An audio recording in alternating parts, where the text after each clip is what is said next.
Robbie Williams Rewind.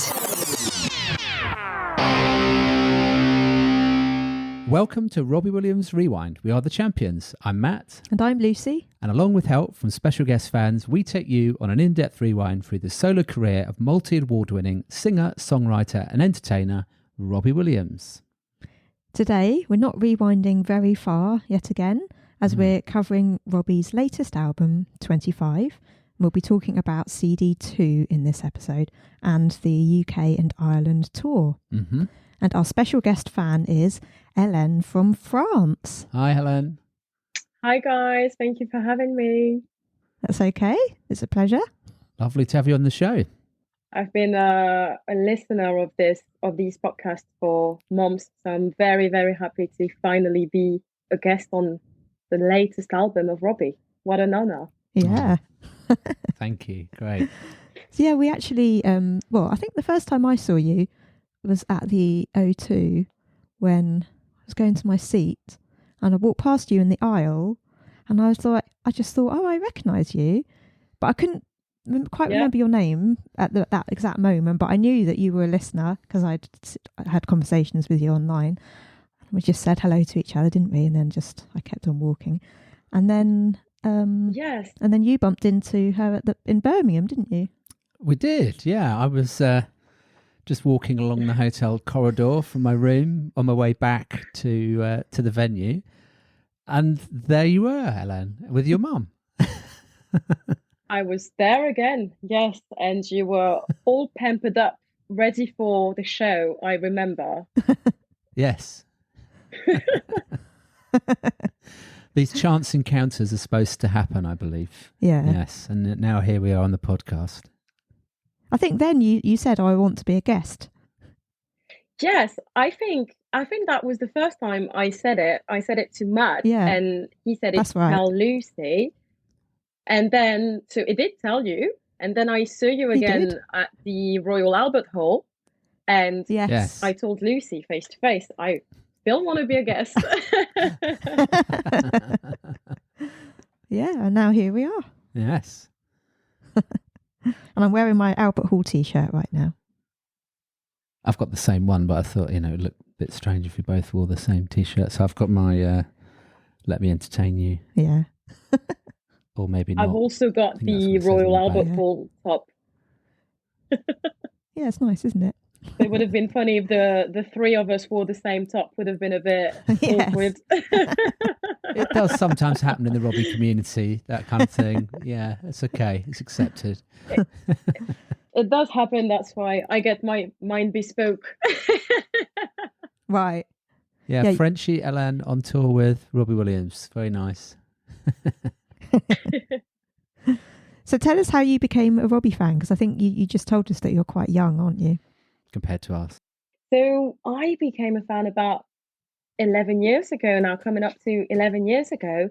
So the first time I went to London with my family, so the story is very funny, but I think you'll understand it.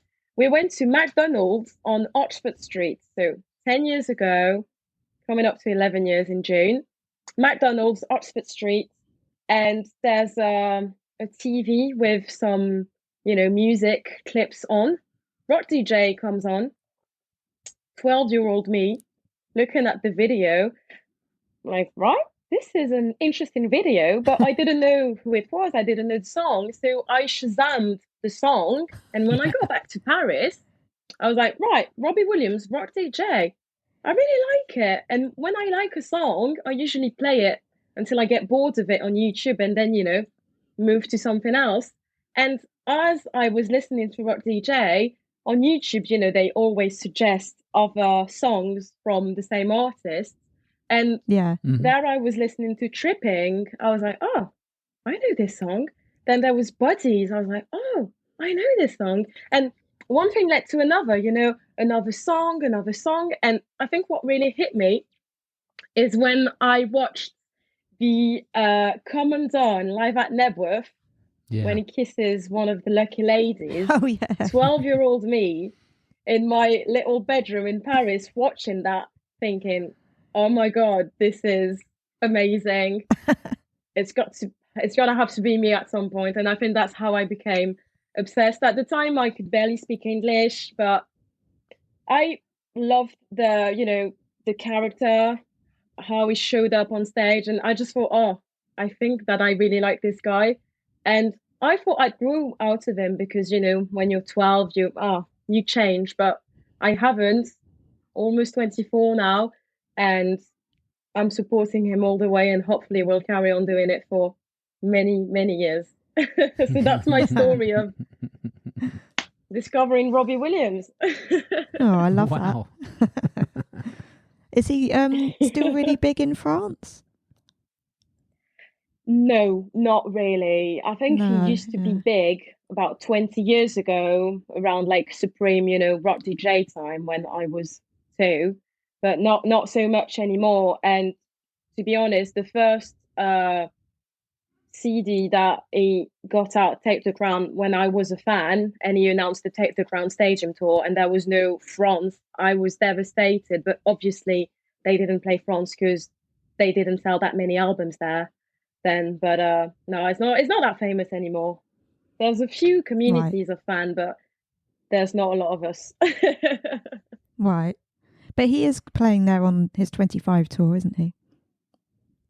Yes, he is, and I shall be there to support him. Yeah, of course. So do you have a favourite song or album? Or both? Wow, so that is a tough one. So it changes very often, but there's 2 things that never change. Is that my favorite album is, and I think will forever remain, Escapology. I absolutely adore this album. And favorite song, it's really tough and it really changes on my mood, but Love My Life is out there because it means a lot to me. I know it's one of the latest songs, but for me, it's been in my life ever since it got released, if that makes sense. Because I mean, when it was released, I was really young, so I haven't lived with that song. But Love My Life is definitely there. But ask me again tomorrow, I'll probably change. Yeah. It's a tough question. So when was the first time you saw him live? Okay, so the first time I saw him live, so the first time I saw him in the flesh was in 2012 when he was promoting the Take the Crown album. He did a one day in Paris where he recorded 2 TV shows. And I can say it now, my mom made me miss school to go and attend. She wrote a note in my diary saying that I was sick, and I went off and attended 2 TV shows. So that was the first time I saw him. I'm so thankful, honestly, because not every mom would do that, but she did, and I'm really, really glad she did. So during the same day, we saw him at 2 different TV shows where he sang Candy. And during one of them, I got an autograph. So I was over the moon. And during the second one, I had the chance to cuddle him, but that was cut during the making of the show. But basically, I think he remembered me from the morning where he signed my autograph. And I was just like, hey, just waving. I was so young. I was 13. I was just waving. We're like, I love you, making hearts with my hands. And he beckoned me, to come and like say hello. And so I hugged him, and I remember crying the whole duration of the show. It was there a few meters away from me doing the interview, and I was really, really young, and I was just crying of happiness. So it was an amazing day for me. First time I got to see him, got an autograph, got a cuddle, was amazing. And then the actual first time live in a concert, I went to Wembley, to the Wembley show in 2013. That was my first concert of Robbie. Is that the Take the Crown tour? Wembley on the Stadium? Take the Crown Stadium tour. Wow. Yes, Wow. Wembley Stadium. Yeah. Oh, amazing. That's a really good one to go to start with. Definitely. Great tour. Yeah, it was amazing. And he sang Me and My Monkey, and I was so happy because it's one of my favorites from Escapology. So I was really happy. Yeah. Yeah. Oh, I loved that tour.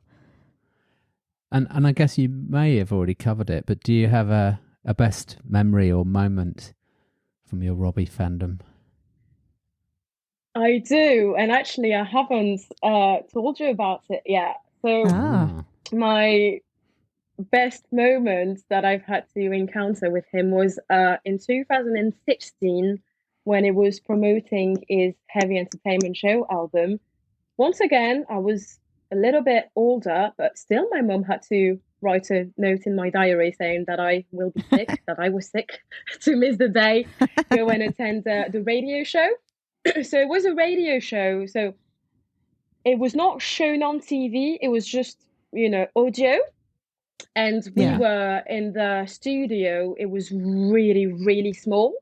And I was front row of the studio. There must have been maybe 3 or 4 benches, but I was sat on the first bench. And he was literally facing me as he was answering the interviewer's question. And during that recording, there was a few breaks. So there were breaks on the radio. So if you were listening to the radio, you would hear advertisements. But Yeah. while they were recording in the studio, he was there and we could talk to him. And I was the only one that could speak English, I think, in the studio, because French people are not really known for speaking good English. And so I just talked to him like it was a friend of mine. I was like, "Hey, I went to Soccerette to see you this year." I was like, "Oh, great! Did you enjoy it?" I was like, "Yeah." I didn't think it would be so easy to talk to him, and I Yeah. was a little bit stuck on. I went to Soccerette to see you because that was the only thing that I did that year, and at some point I was like, "Can I just get a cuddle?" I was like, "No, because if I cuddle you, I have to cuddle everyone." But what I've forgotten, and that I thankfully remembered during the second break that happened, is that in my bag I had brought something that I wanted to give to him because it was releasing the Party Like a Russian song. I had a little Russian doll as a keyring that I wanted to give to him. So during the second break, I showed him the keyring and I was like, "Can I just give you this?" And I was like, "Go on then." And so I walked towards him. He greeted me, cuddled me, and I remember saying to him, "Oh, I love you so much. I've been following you for a couple of years now. I'm really looking forward to the new tour." And he asked me my name, and he was like, "Oh yeah, I recognize you. I remember your photo." So probably from the Upfront app, you must have seen Oh. my photo. And so he said that he recognized me, and he thanked me, and I was beyond the moon. And I did not cry during the entire evening because I was much older and I was just very happy of what happened. I did cry afterwards when he left the studio, but not in front of him. Yeah. Yeah, good idea. So this is my favorite moment, obviously, as you can imagine. I've been quite lucky. Yeah. Wow. Yeah. And also recently you were lucky enough to be able to go to the album Q&A with fans. You won Oh, yeah. tickets to that, didn't you?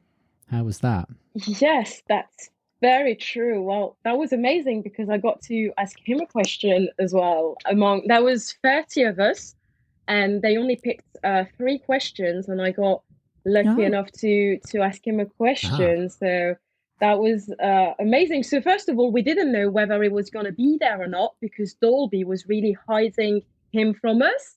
They were just saying to us, "Oh, do you have any questions you would like to ask Robbie? Because we're going to interview him next week. So if you give us your names and your question, we can write it down and we can ask him the questions next week."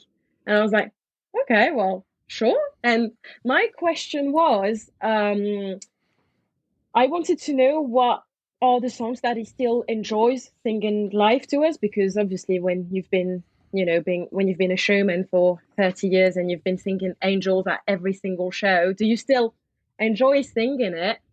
And so his answer to my question was Feeling Angels, because he feels as though it just comes natural to him. It doesn't need to pretend. It's just within him. He's been singing these songs for so many years. He's an entertainer, and he just enjoys seeing the reaction of people when he sings this song.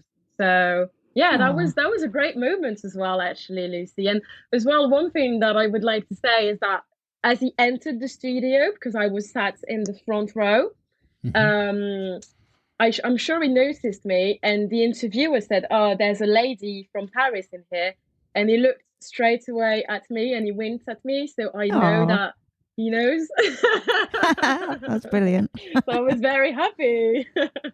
Oh, I love that. I think Rob very, very rarely forgets a face. Yeah. And yeah, he would have recognised you on the other occasion that you were talking about as well, where he recognised your picture from the app, because I've heard him do that before. So Yeah. he's he may not necessarily have a memory for lyrics, but he certainly has a memory for faces and people, That which is that's lovely. true, and that I think for us fans, it's so lovely because obviously we know him so well, but you can't expect him to know every single one of us. But he No, does yeah. know his loyal fans, Mm. and I think this is amazing. And even though, I mean, compared to you guys, I haven't been a fan for so long, but I feel part of the family, and I know that he knows, and obviously that makes me smile.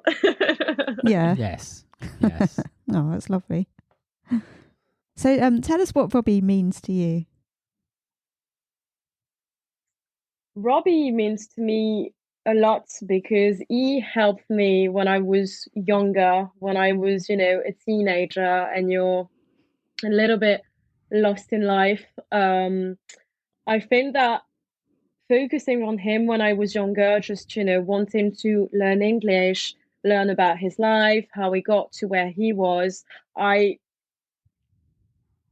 it helped me just develop the person that I am today and just create my own. We all have to have our own little, secret garden where we can just chill and don't expect anyone to be with you and just be on your own and relax. And I think Robbie means that to me. Robbie means safe. It's a safe place for me when I put a bit of, music. I just know that it's home. I could be anywhere if there's Robbie playing. For me, it's home.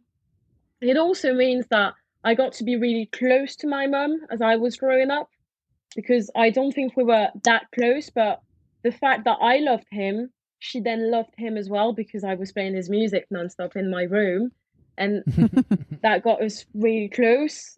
And it's a tough question, but it means so much. It means so much because without him, I wouldn't be the person that I am today. I wouldn't live in London. I probably wouldn't speak English because I'm a very stubborn person and I only do what I want. So if I didn't want to, I wouldn't have learned English. It means that I think he gave me the strength and the ability to go forward in certain ways that I didn't think I would be able to. I remember starting learning English at school for 2 years when I was even younger, before I discovered him. And I had terrible marks. I was not interested at all in English.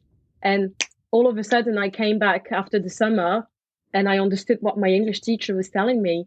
And that's Wow. because I had, I was like, oh, okay, well, it, for me, it's an example, even though he's not a perfect example in every way, yeah. Because I mean, when he was in the 90s and stuff, I wouldn't want to go down this path, but No. it inspires me to be the person that I am today, and he allows me to dream. I recognize myself in some of the lyrics and some of his songs, and I feel like watching him and being happier now with his family, 4 kids, married, it also allows me to be even happier because I know that he's happy and that he's going to carry on doing shows and singing for us. So I think, yeah, I don't know if I've answered your question because Yeah, you it's a have. big question, but Yeah, It is a big it is a question. big question.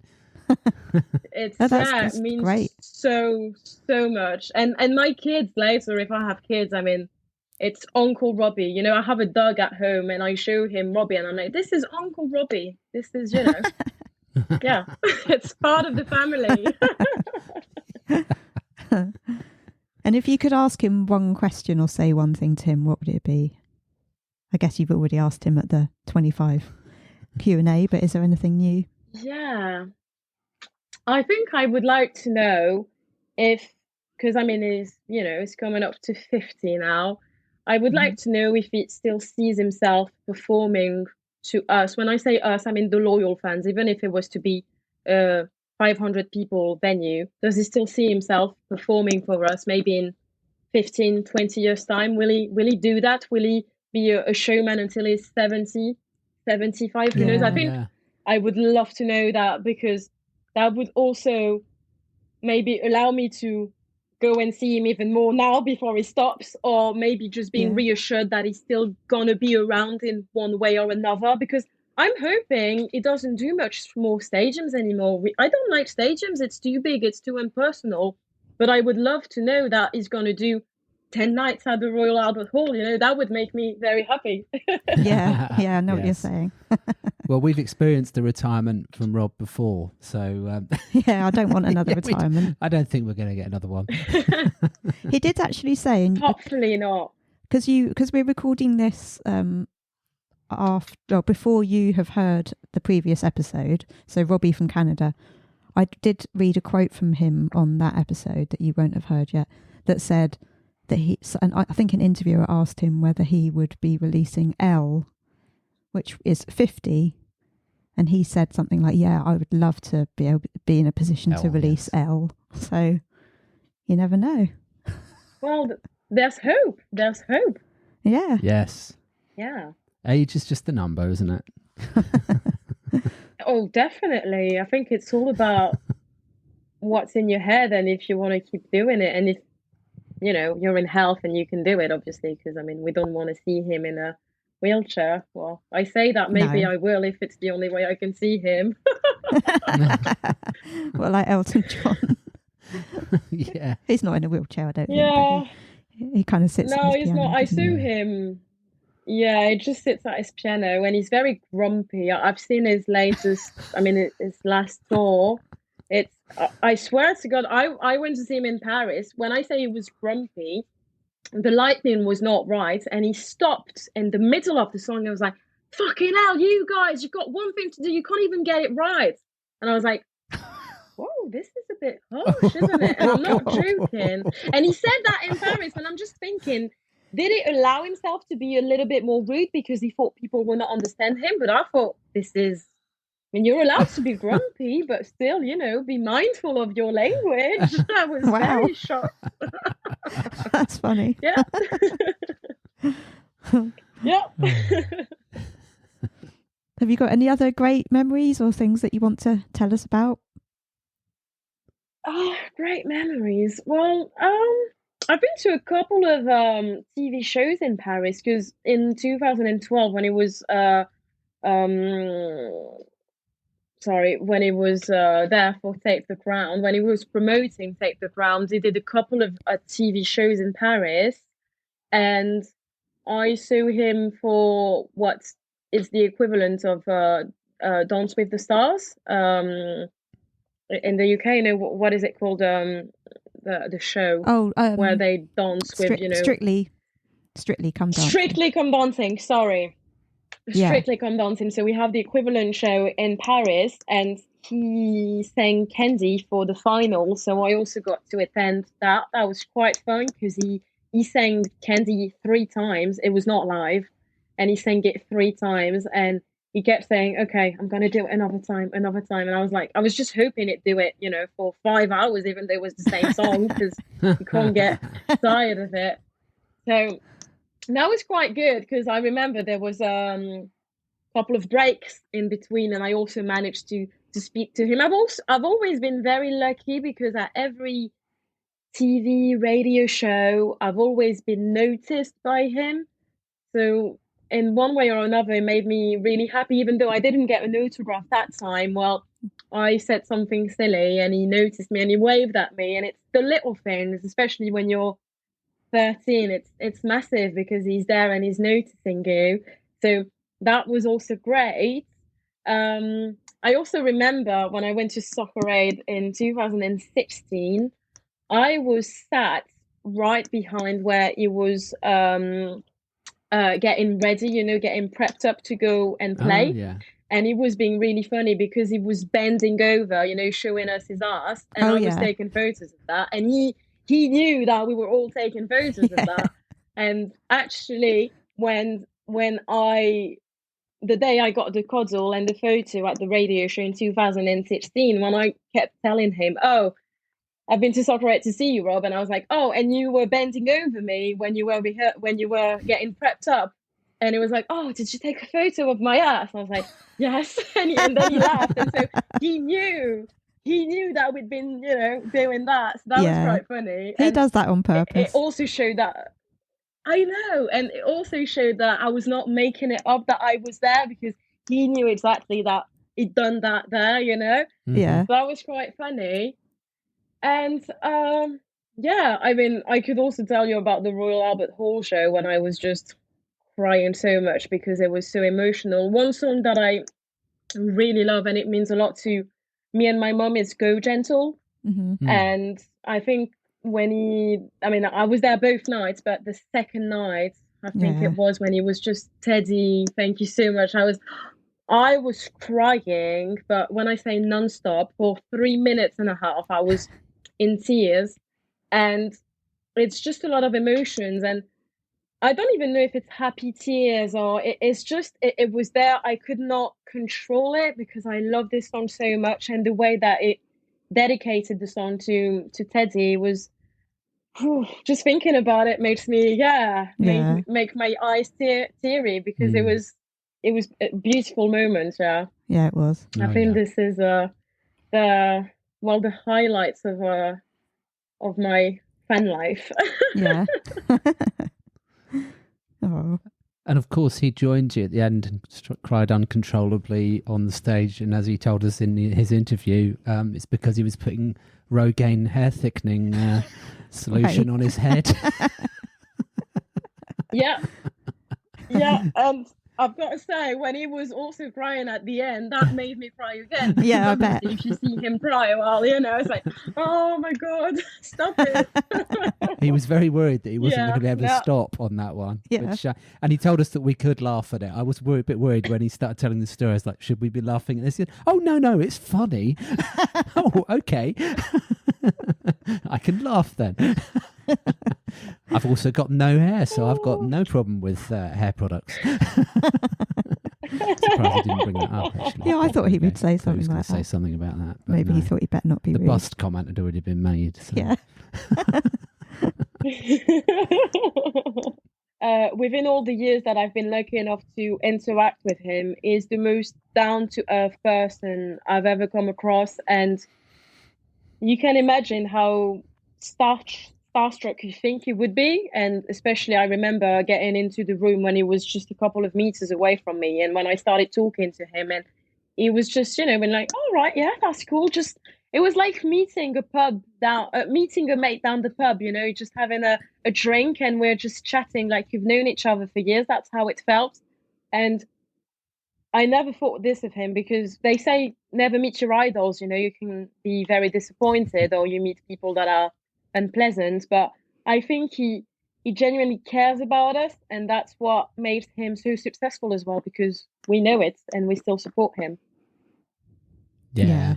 Kindness goes a long way, doesn't it? And I think he wants people to feel relaxed when he's talking to them, when you're talking to him. And so if you're not screaming in his face, then generally he's quite happy. Obviously, he understands why people scream in his face, but he does enjoy a conversation, doesn't he? Yeah. He really does like having a chat. So, yeah, it's a lovely thing. And I don't think all pop stars are like that at all.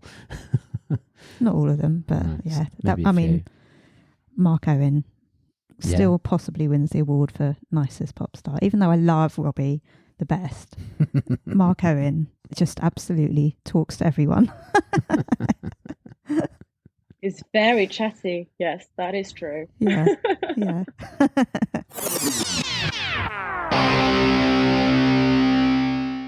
Hi, I'm Robbie Williams, and you're listening to Robbie Williams Rewind with the Champions. So should we move on to talk about part 2 of 25? Yeah.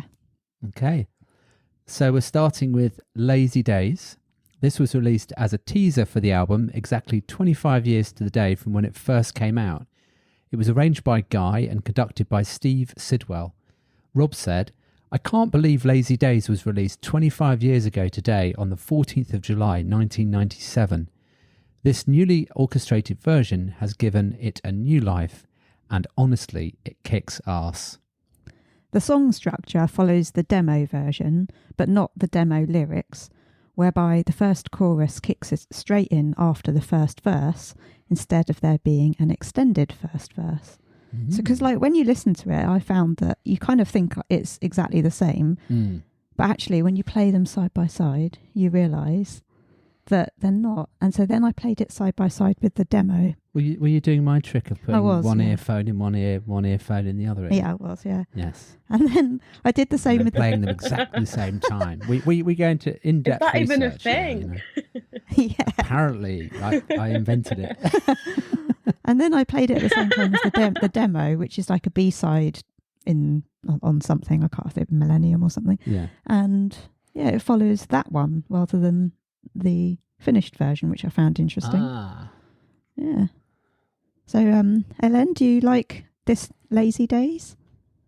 I love this Lazy Days. Actually, Lazy Days is my favorite song of Life Through a Lens. It's my favorite song with Life Through a Lens, the song. So I'm very glad it made it to the 25th album. I think it's a really nice way of renewing my relationship with the Lazy Day songs, because I feel like this time it's not a Robbie on the drugs that is not happy with himself. You can just hear it in his voice that it's just a more matured version of the song.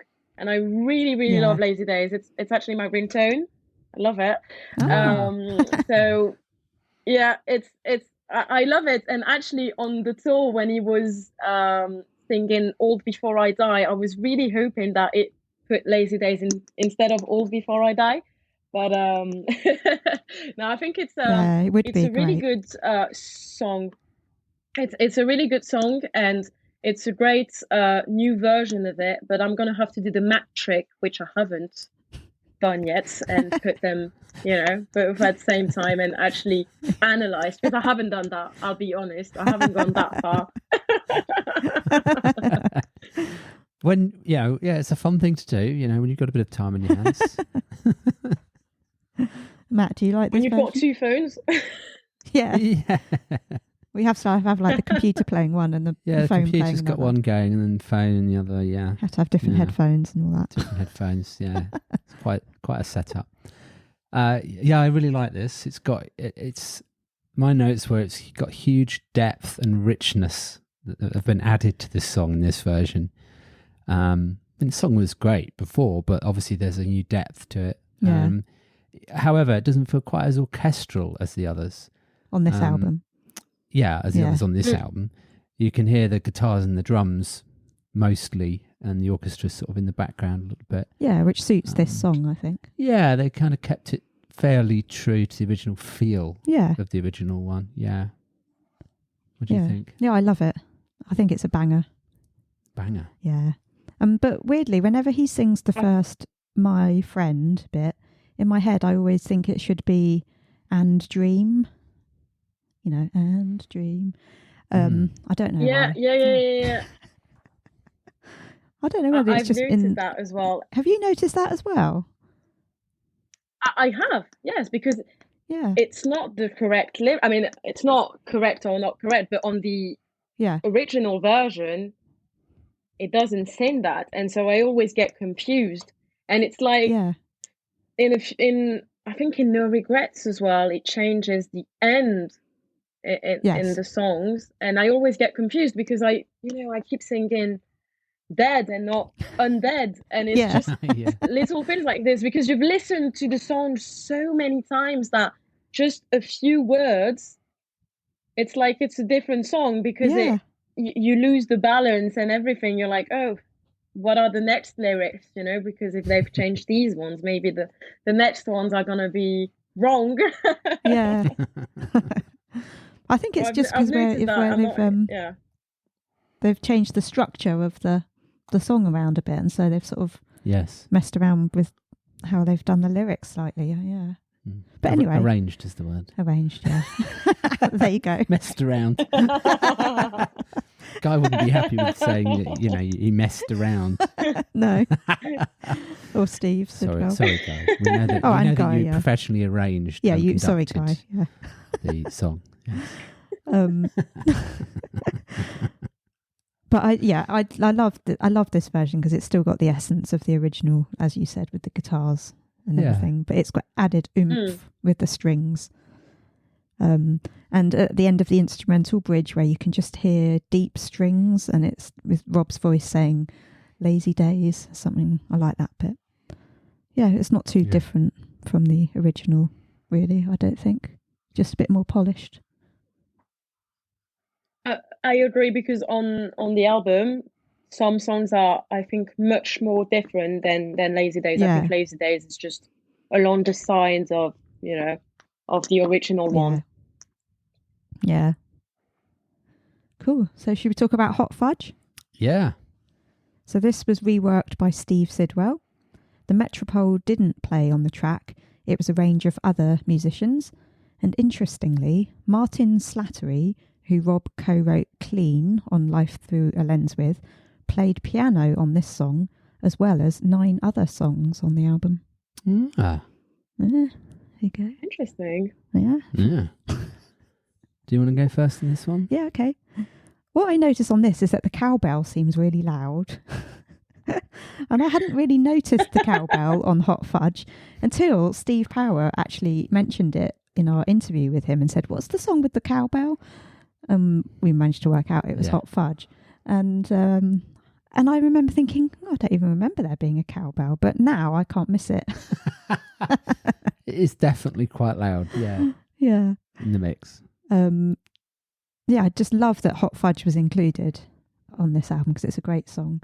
But I wonder why they didn't do Monsoon, because he always includes Monsoon in his set list. Ooh, that would have been good, wouldn't it, Monsoon? And actually, when I was at the Q&A in London, he talked about this. He was saying, "Oh, did Hot Fudge make it to the album?" Because he wasn't sure himself, and he said, "Yeah, but it made it onto the the second CD, because most people don't even bother listening to the second CD; they just listen to the part one. Unfortunately, I'm talking about people who still use actual CDs." And he said, "Yeah, well, like I me. really enjoyed." No, I still did it in Paris, not here, but I've got so many CDs. I think it's amazing. And he said, "Well, I'm really glad Hot Fudge was included because I enjoyed reworking on this song. So I'm happy it made it. But I was also wondering with Monsoon, because Monsoon is more often on the set list than Hot Fudge is. Yeah. So I don't know. Maybe it will be in the European tour." Yeah. What, Hot Fudge? Yeah, it could be, couldn't it? Yeah. Hot Fudge, yeah. Hot Fudge. That'd be nice. Oh, yeah. Yeah. I'd like that. And then actually, I think there's kind of quite close to the original, this song. When you play them together, there's hardly any difference in the vocal, to the point I wondered even if the vocal had been re-recorded. But I think there are subtle differences. And there's a slightly longer instrumental break on the first one and on the original, and also a longer outro on the original with the keep it moving on those bits. That's missing on this song, on this version. But I do like it how now it just goes, and now stop, and then it stops. And I like it that. does actually stop, yeah. Yeah.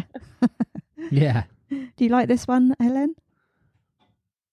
I really like Hot Fudge. It's my favorite album. I mean, Escapology. So yeah, Hot Fudge is a big likey from me. Yeah, I really, really like it.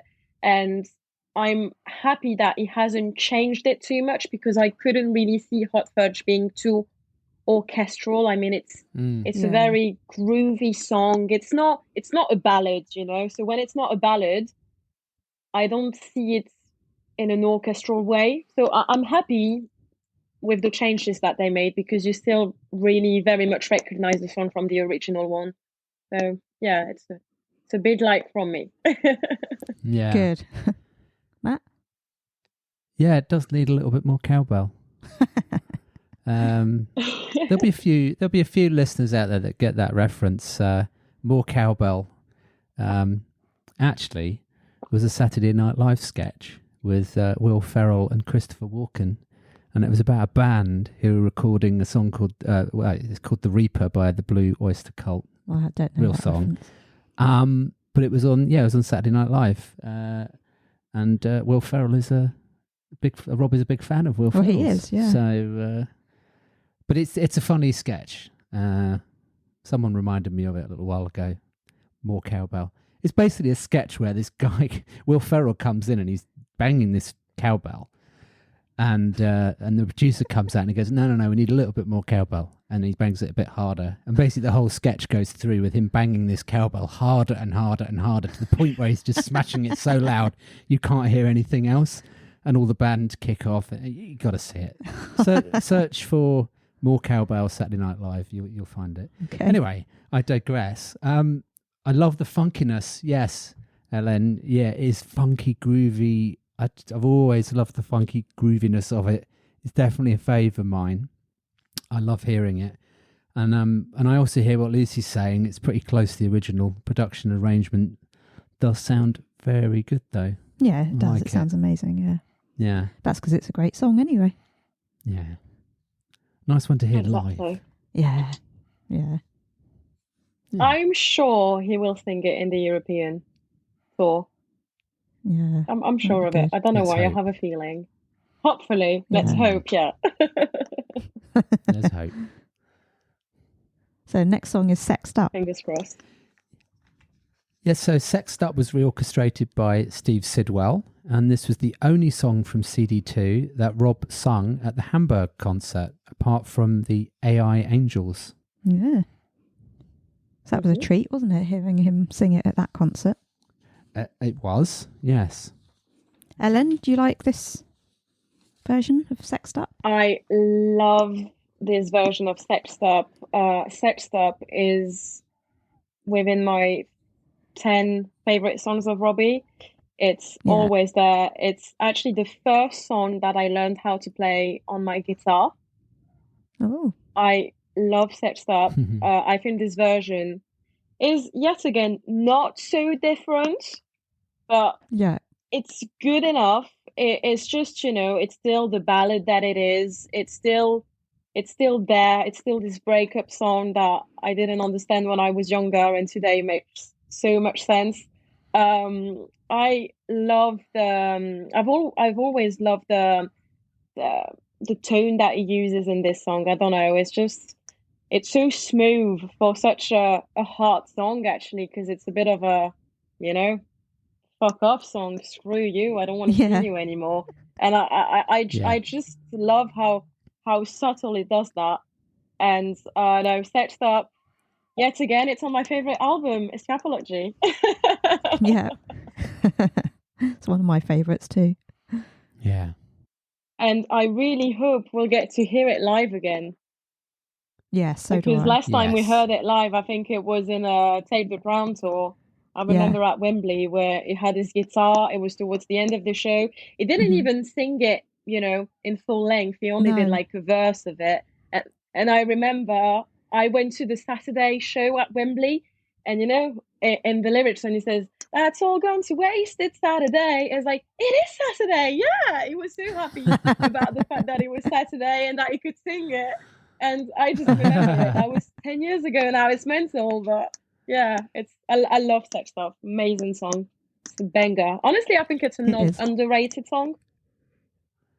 Yeah. It's one of my favourites. And he can sing it. This is the thing. He'll probably, a bit like when we asked him about We Are the Champions, and then he sat there and just sang it. So, now I think of it. So he can I think he can definitely sing Sexed Up. Yeah, that's No a hit. problem. He should be including that sometimes. Definitely. Get it in there, Rob. Get in. Do you like this one, Matt? Well, yeah, quite simple. Yes. What a powerful and moving song. This song sounds incredible with the full orchestra. It really works. It does. Quite simple. That's all I've got to say. Okay.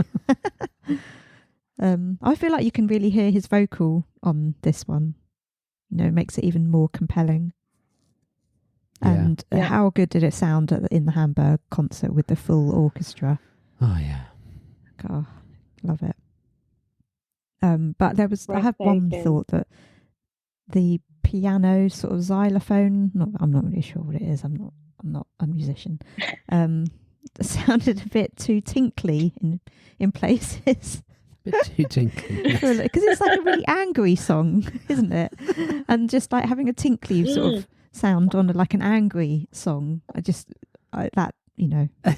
just me. Love it. But I still absolutely love it. Still one of my best songs. And also he is actually singing it in a slightly lower key than in the original. Did you notice that in the side by side? I did, and the side by side playing. Good. It's definitely the first thing I'm trying once this is done. Everybody, I'm trying with Lazy Days and it's good fun. I'll start off with Lazy Days and then if you can you have to sort of pause and stop and pause and stop, but once you get them in sync, it's quite an experience actually to hear it, because some of his newly recorded vocals are bang on, right? Mm-hmm. But then you can hear obviously where he's embellished or just changed something slightly. So it's cool to know that he can still belt out those vocals in the same way that he did all those years ago. And I also find it fascinating when you hear a more maturer vocal, when they've lowered the key slightly. Yeah. Maybe don't do too many in a row, because it might give you a headache listening to two lots at the same time. But, And sometimes it's annoying when they've changed the tempo and then they keep going out of sync, and you have to keep pausing to try and get it back in sync. Yeah, it doesn't sound easy. I mean, no, it's not. It's quite fun. But for a sophisticated technical musical genius like Lucy, it's easy. So.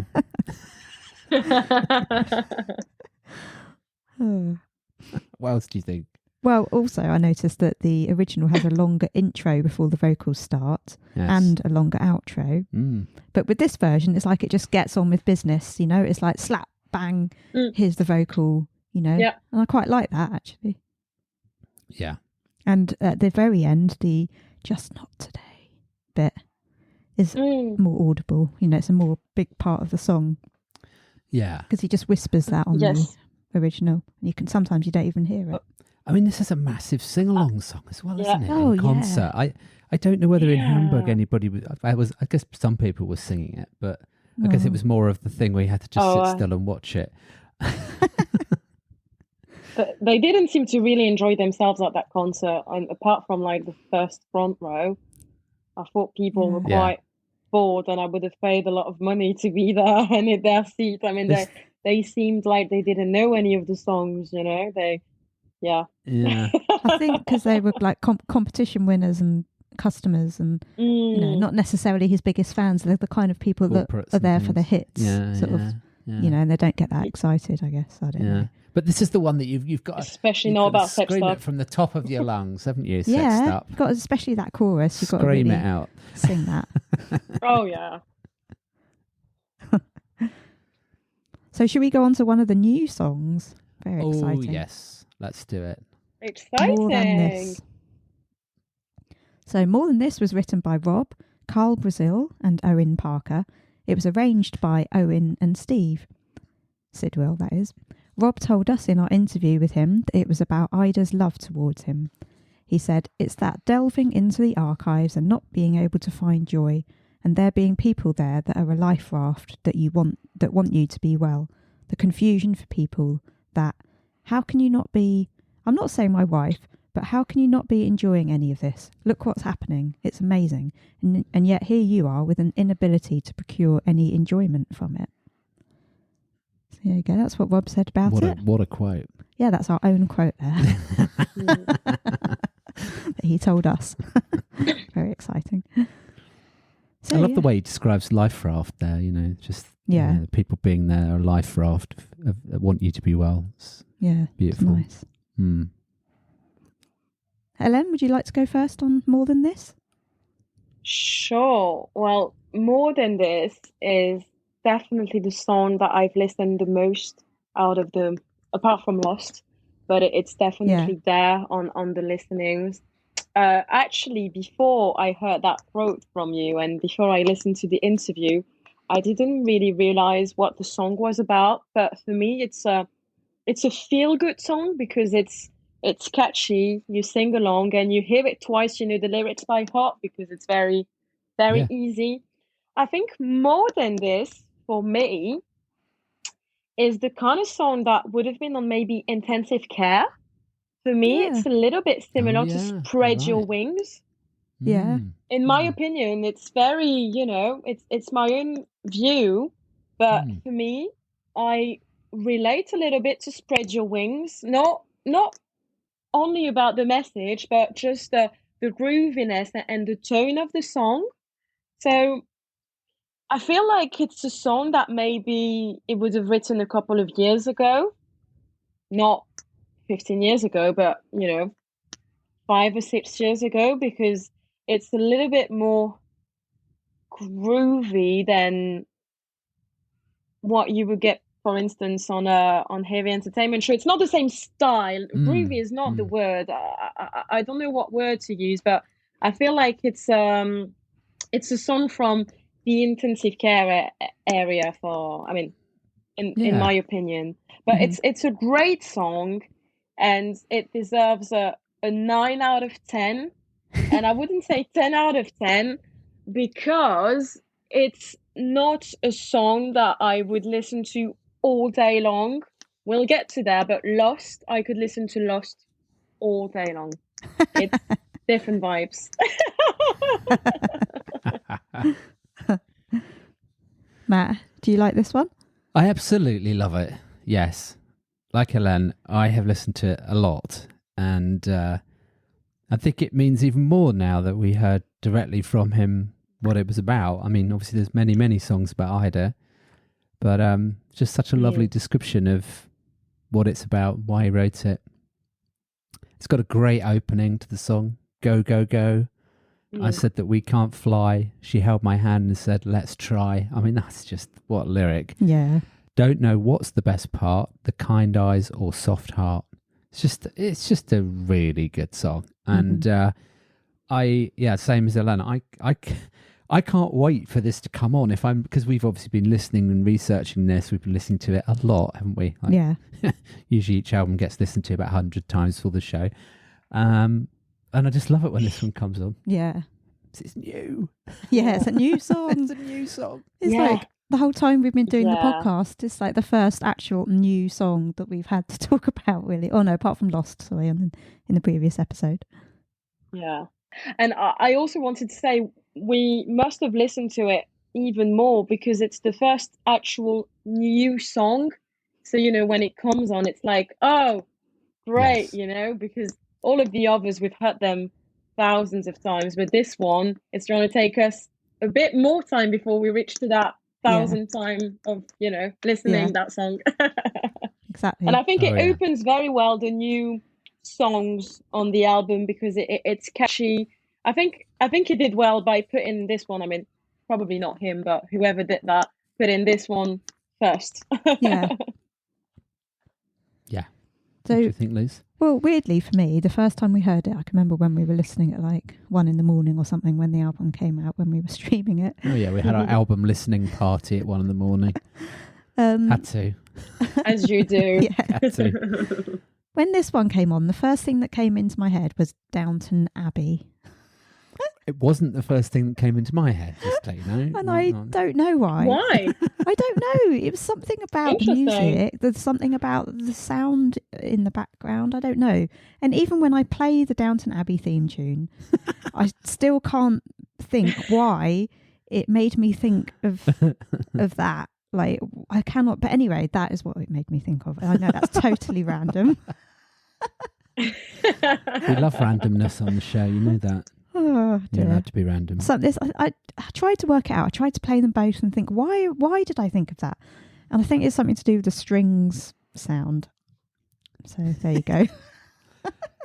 You love Downton Abbey. First impressions are very important, and the song has definitely given you one, Yeah, it did. But anyway, I absolutely love it, and it's got really inspiring lyrics. I like labels drag you down, let them go before you drown. Like that. Yesterday so heavy, why don't you put it down? Put it down, yeah, it's clever. It's just lyric. brilliant, isn't it? You won't disappoint me, but you should know by now. It's very much the lyrics that you'd find, you know, in Escapology or, you know, in the earliest album, when the lyrics actually mean something that you can relate to. I'm not saying you can't relate to other songs than Escapology, these songs in Escapology, but I feel like it's just these lines that you remember and that you try and in your everyday life just relate to and live with them. And we've missed that from Robbie, and that's why we're so grateful there's new music, so we can get some more amazing lyrics like these ones. And I really like the one you just quoted there, Lucy. And the other one I like is, she told me I should close my eyes because only then I'd see. It's brilliant, isn't it? But I love the sound of the whole song. It's also got backing vocals by only Owen and Emily Parker, even though it kind of sounds like there's a choir or something. It's only them. I guess they've layered them. And another point I have to admit to everyone, when Robbie was singing this to us in our interview, when he sung those few lines to us, I was absolutely freaking out in my head. I was like, how do I actually handle this? Do I just smile? Do I just like freak out? Or what do I do here? Well, we didn't expect him to even sing. We didn't ask him to, and he did, which was wonderful. And within 2 minutes of the interview as well. Yeah.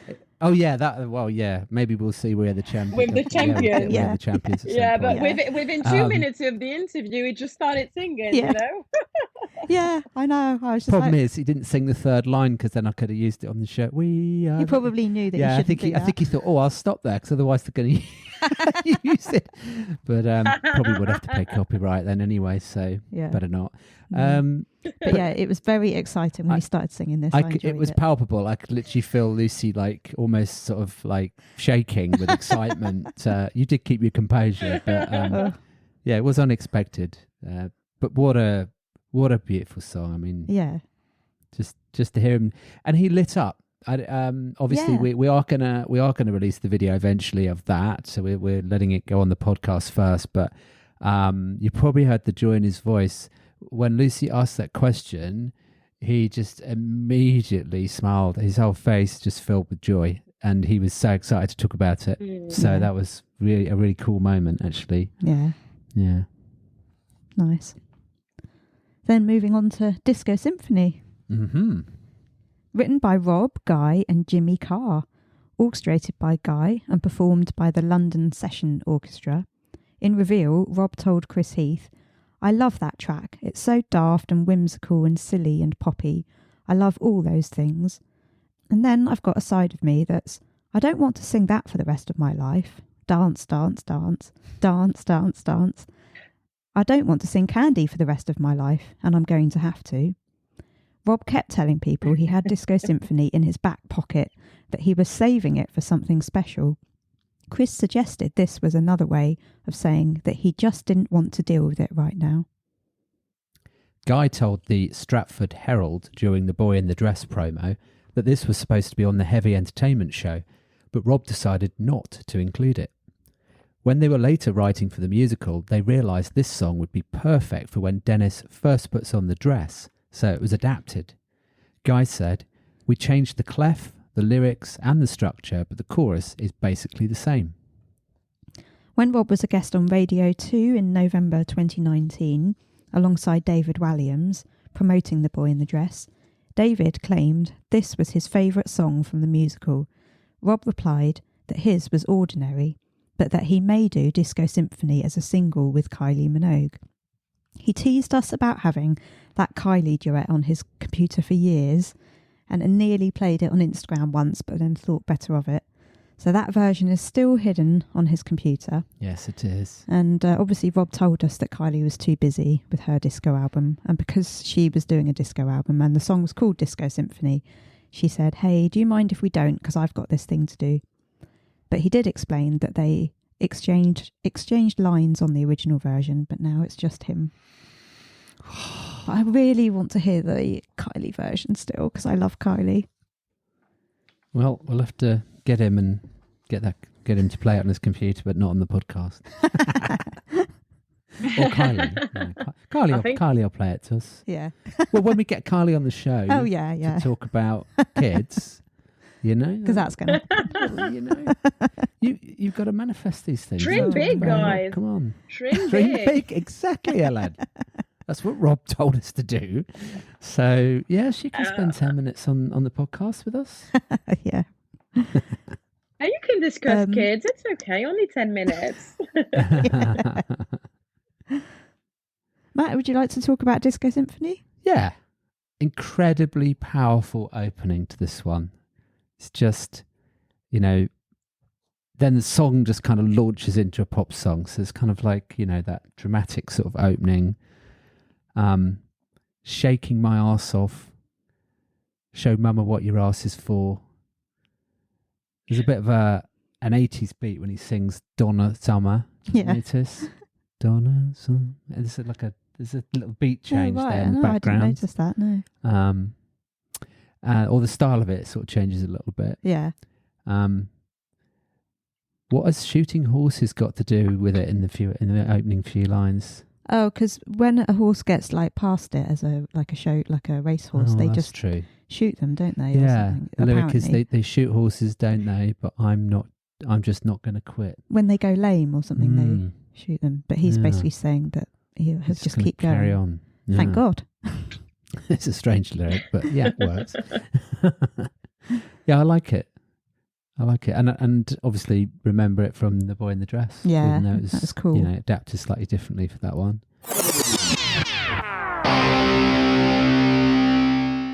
Hi, I'm Robbie Williams, and you're listening to Robbie Williams Rewind with the Champions. Ellen, you like Disco Symphony?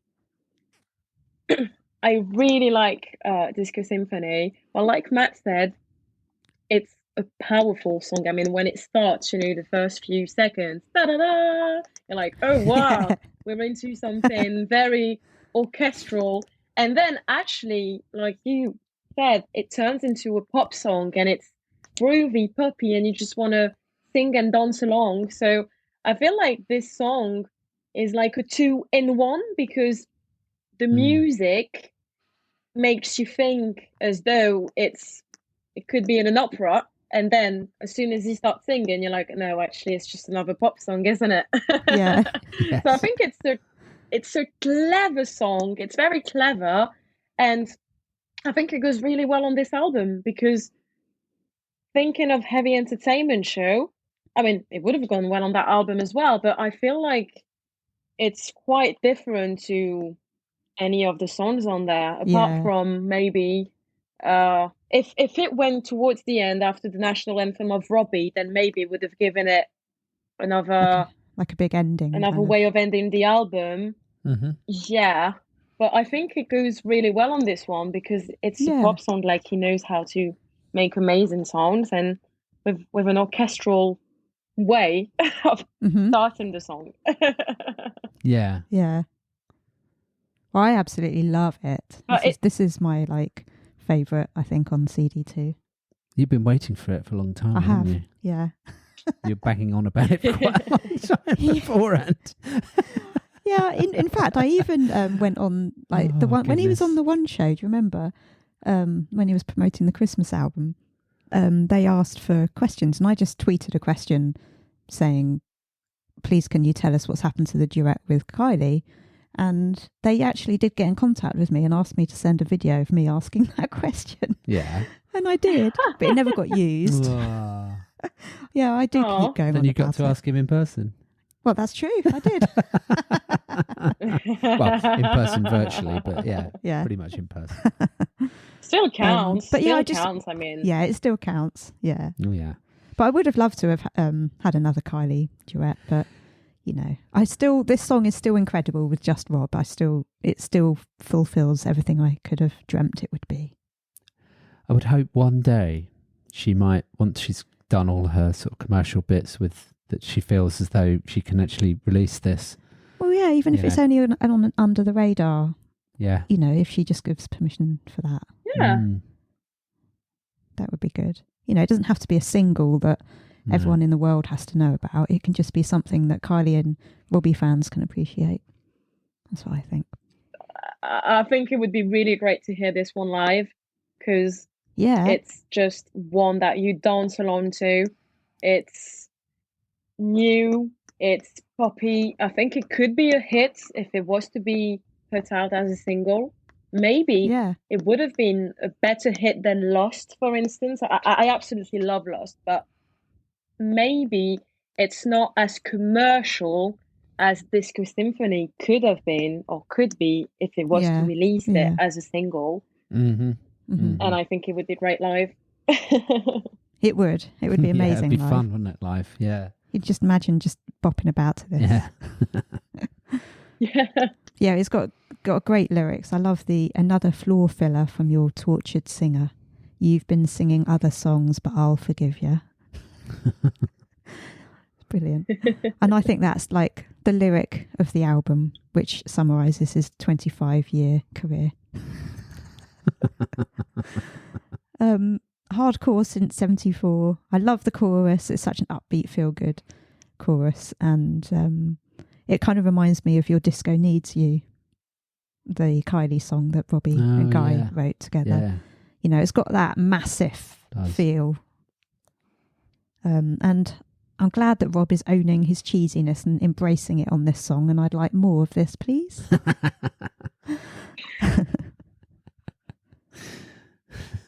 just love it. Yeah. Good. Have you listened to me go on about it enough? Well, you started talking about it about years before it came out, so you know this is the culmination of that. So yes. Yeah.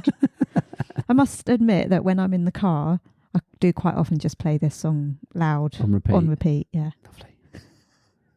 With the kids in the car, or no, I don't make them suffer. This is. It's a good song to get you started in the morning. You know, it wakes you up. This is one of the songs that I put on my wake up playlist. You know, it's like da da da. Okay, now get up and get your day started. And by the end of the song, you're like, right, what was that? Okay, now I'm ready. You know, I don't even need a coffee. This is just it's such a powerful opening, and throughout the whole song, you just feel it. It's a good vibe. I can understand playing it out loud in the car. I would also do that. Cool. Shall we talk about Better Man? Yeah, let's do that. So Better Man was rearranged by Guy, and I did wonder whether maybe it's been included and rearranged so that it can be used in the Better Man movie. I think you could be right. And it would make sense, wouldn't it? Could be. It could be in some emotional scene, or even, you know, the actual... I'm sure they must Could release a new song. song. Well, surely they'll do a new song for the album. I don't know. Don't know. Yeah. I bet it will get used in it, though. Well.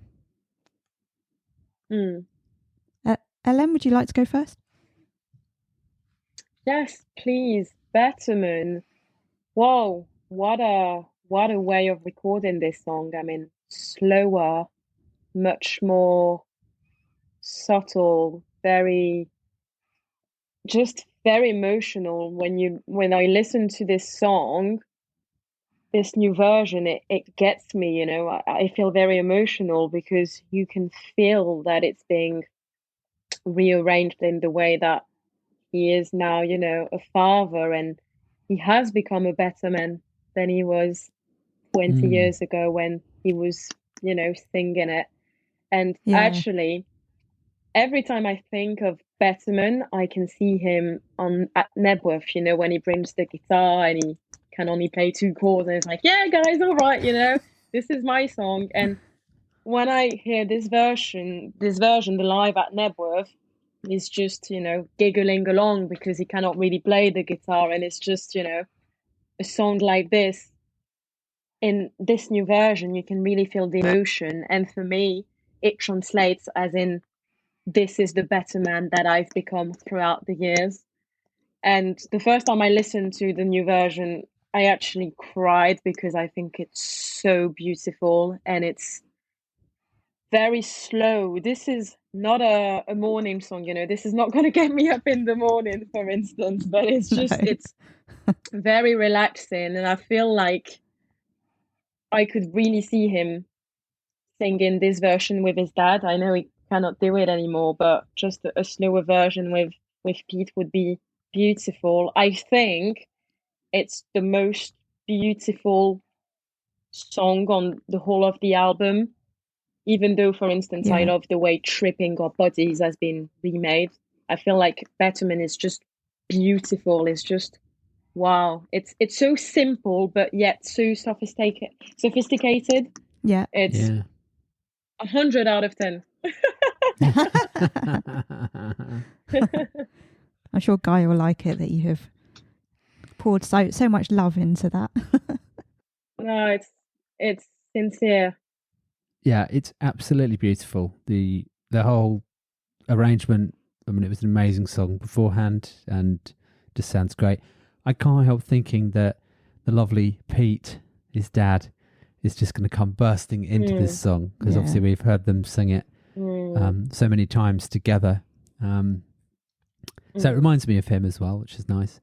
And I like and hello if you're listening, Papa Pete. Yeah, I'm sure he does. I like the lower controlled range and the slightly slower version here as well. I noticed that in my side-by-side. It's very moody and enriches the song. All of the orchestral elements here just make a crescendo of amazing sound. It's just lovely to listen to. It's just something very special about the way this one has been arranged. Really, really nice. Yeah. I mean, I think it's beautiful as well. It's really moving, and I love how it focuses on Rob's vocal as well. And it's like deep and raw, completely different to the original, where he sounds like really young and it's really high. It's just got such a different feel. It's amazing. Yeah. But one thing I do miss on this one is the way on the original he sings. Am I going to have to sing it?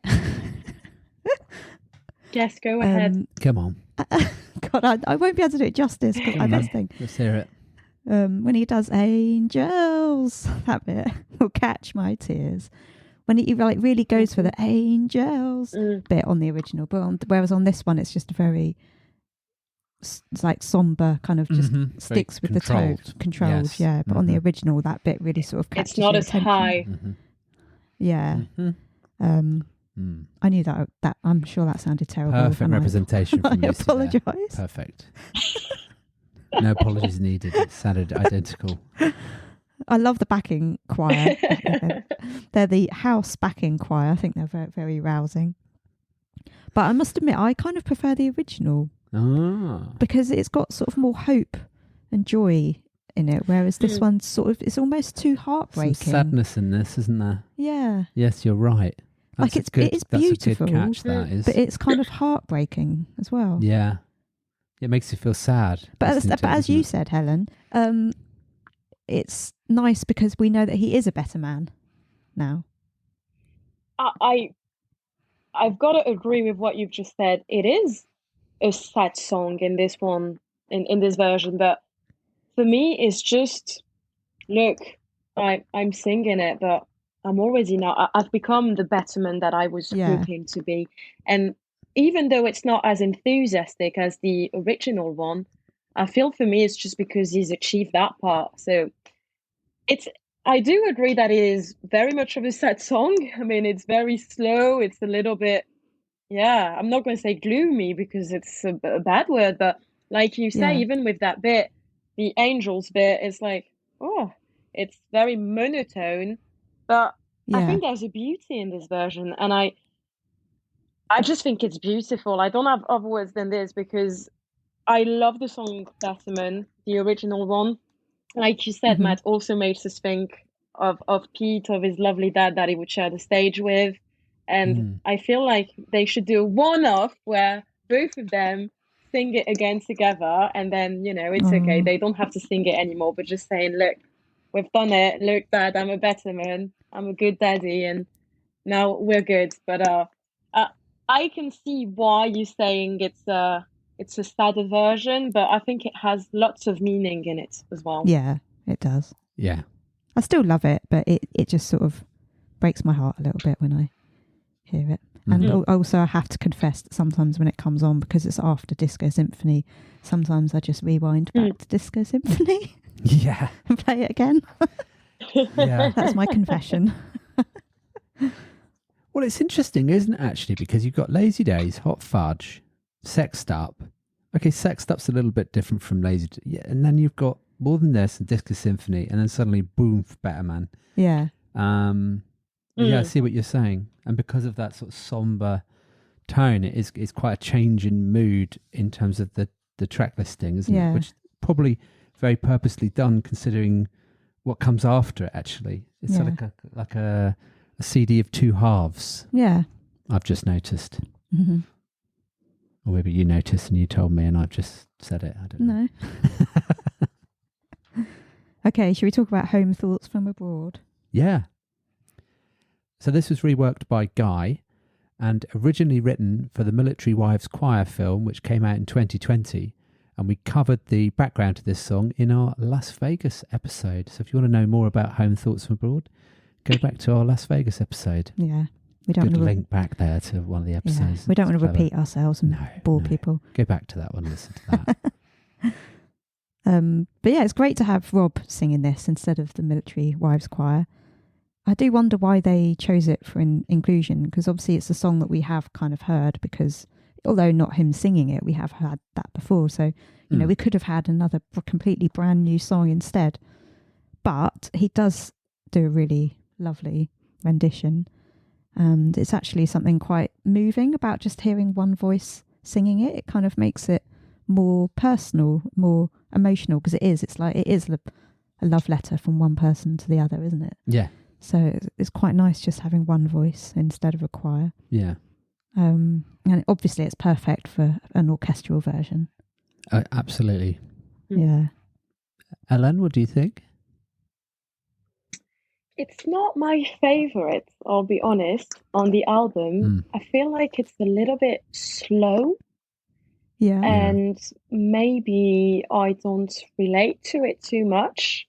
It's a beautiful version, and like Lucy said, I really like the one voice, you know, it's nice, it's a nice melody. But for me, it's lacking something in this song. It's lacking the thing that makes me want to listen to it, you know, 10 times in a row, because when I like a song, that's what I do. I just play it nonstop. This song, I listen to it, but I won't rewind to it. Right. But it's a like we did there. It's a great song, but I think I'm happy it comes towards the end of the CD.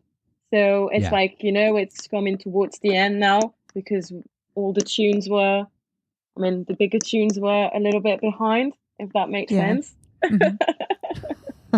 Yeah, it does. Matt? Yeah, I think it's a lovely song, and it's nice, like you said, it's nice to hear Rob's vocal on it. Yeah. I'm assuming in when they were writing it, Rob would have done some form of demo of it, I'm assuming, before it went to the Military Wives Choir. Yeah. But I like both versions. It's a very emotionally charged song, because I think there's something special, obviously, about the Military Wives singing it, because that is about their lives. Yeah. And then it's also something special about, you know, hearing Rob sing it as well. So, yeah. I reckon they picked it because it's suitable. It's a suitable ballad for orchestral rearrangement and working. You know, it works in this album. I think. I think it thought does. it fits. But yeah. Okay, let's talk about The World and Her Mother. Yeah. Written by Rob, Carl and Owen, arranged by Owen and Steve Sidwell. Rob played this on Insta Live in 2020 during Karaoke. He called it Raver's Soul, I think, then. I think he said he'd only just written it like the week before.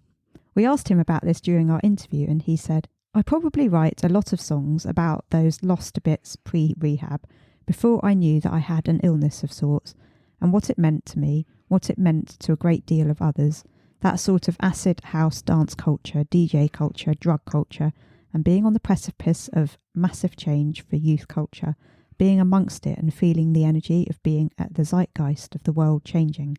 And our world did change in those moments, and there is still a great love and a great hankering to turn to the innocence of what we thought we were achieving, and the world and its mother is an ode to those moments, I suppose. We walk on broken glass just to get back home, a heart of gold and a raver's soul. It's that sort of naughtiness of turning up back at my mum's house with wide eyes going, I hope she doesn't notice. Oh, his facial expression when he did it, I hope she doesn't notice with the wide, he actually did the wide eye thing. It was quite funny. Yeah. Yeah. So obviously, that, you know, it's one of those new songs that he hasn't said a lot about, which is why we asked him about it. And he was super excited again. Yeah. Like more than this to talk about this one. Yeah. He's just really excited talking about it, wasn't he? Yeah. Matt? Yeah.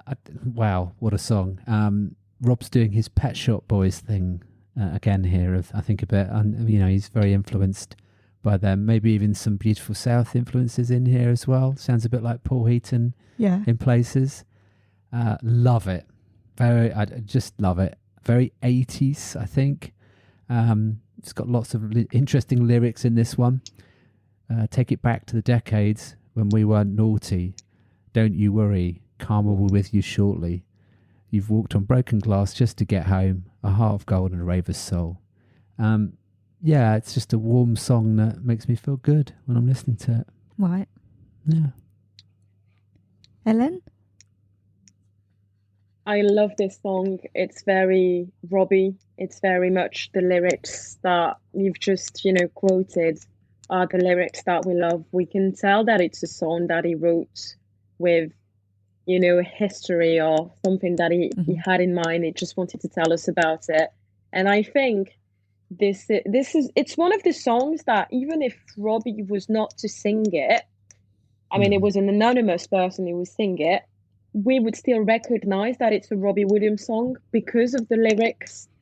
And I just feel like it's a great song. It's a good arrangement as well on the album. It's just a great song that I like and that I think could have been on another album as well, maybe on Take the Crown, maybe with, alongside Reverse. Yeah. I don't know. I feel like it's they go well together. Sometimes in my head, I feel like sometimes 2 or 3 songs go well together. And for me, The World and Our Mother goes well with Reverse for whatever reason. Yeah. Yeah. When we first listened to it that night, Matt, we both said that it reminded us of another song, and eventually we worked out that it reminded us of Electronic, Getting Away With It. Remember that? Yeah, we did. Yeah. Yeah. Which is obviously a very big 80s song. That's what it reminds me of. I think it sounds like that. Yeah, so if you haven't heard, go and look up Getting Away With It, Electronic. Like, it's not that it's, sounds like it. It's just something about the vibe of that song reminded me of this song. I am the beat, I am the drug. When I thought I wasn't, I was. He was my beat and my drug, and he still is. And actually, I think he's lots of people's drug. And my favourite line, the grass is greener because it's fake. Love that. Because it's fake. Yes. The grass is always greener where, people are pretending on social media that everything's great, but actually it's fake. I love this lyric so much. I think it's my top 3 lyrics of the new songs because it's so simple, but yet again, it's so Robbie. It means a lot, The grass is greener because it's fake. Well, actually, you're right. Yeah. It's just that's what I love about this song is that the easier the lyrics are, the more they mean to us. And sometimes the less you think about it, the more you realize that, yeah, actually, it doesn't take much, but it is correct. And The World and a Mother, I think it could also be released as a single. I would release all of his new songs as a single. That's my problem. Because they're all great. Also, old too soon, wise too late. No, yeah. Another great line. I mean, they go together. And thank you, St. Jude. I'll take it from here. Close your eyes, clear your heart. It dissipates, then disappears. St. Jude is the patron saint of hope and lost causes. So Rob was a lost cause, I guess, but now he's in control and everything is good. Yeah. So, you know, St. Jude, it's okay. He's got it now. Everything's good. I like that. And nothing's going to stop me and nothing's going to shock me. The world and her mother couldn't stop me. And obviously, you know, if this is about when he was a teenager, I kind of get that, because my teenage thing was that my parents couldn't stop me sneaking off to see Take That. It's all right for you, Ellen. Your mum used to let you bunk off school. I used to have to sneak out, sneak off. And one time, I actually even got a ticket out to write my sickness note for school. I know. I've been very lucky, and I'm so thankful, because this is the memories that I made, you know, a couple of years ago that made me the person I am today. But I know that not everyone has been as lucky as I am, and I can imagine you've got some great stories of bunking off school without telling your mum and dad to go into a boy band. Yeah, I was just lucky that they were actually in my town, you know, occasionally. Well, you didn't tell your parents for years and years and years. No, they still don't know. No, they might be listening to this podcast. No, they don't listen. Honestly, Lucy's so by the book now, you wouldn't believe that she was that naughty back when she was younger, wouldn't you? Yeah. Maybe I was still a bit. But yeah, anyway, I love this song as well. It's a great song. Yeah, cool. Should we talk about Into the Silence? Yeah. So this was reorchestrated by Jules Buckley. The song Rob has sometimes said he's most proud of, so it's no surprise that it's been included. Yeah. Ellen, do you like this new version of this classic? I really like the new version.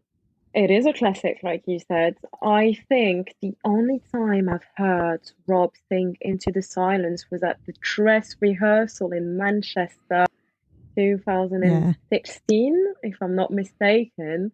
And I was 17. ecstatic hearing it live. 2017, sorry. Yeah, I was there, right. but I forgot the year. Lucy's a stato for dates. I thought it was going to be I thought it was going to be in the set list of the show, but it wasn't. He just sang it for us, you know, for the fans, for the friendlies who were there at the dress rehearsals. I really like the new version. I don't think it's too different from the original one. It's not, you know, shockingly different, but I don't see how you can make it that different anyway, because it's already a beautiful song, a beautiful ballad as it is. Strong vocals, very moving song. We know he loves it as well.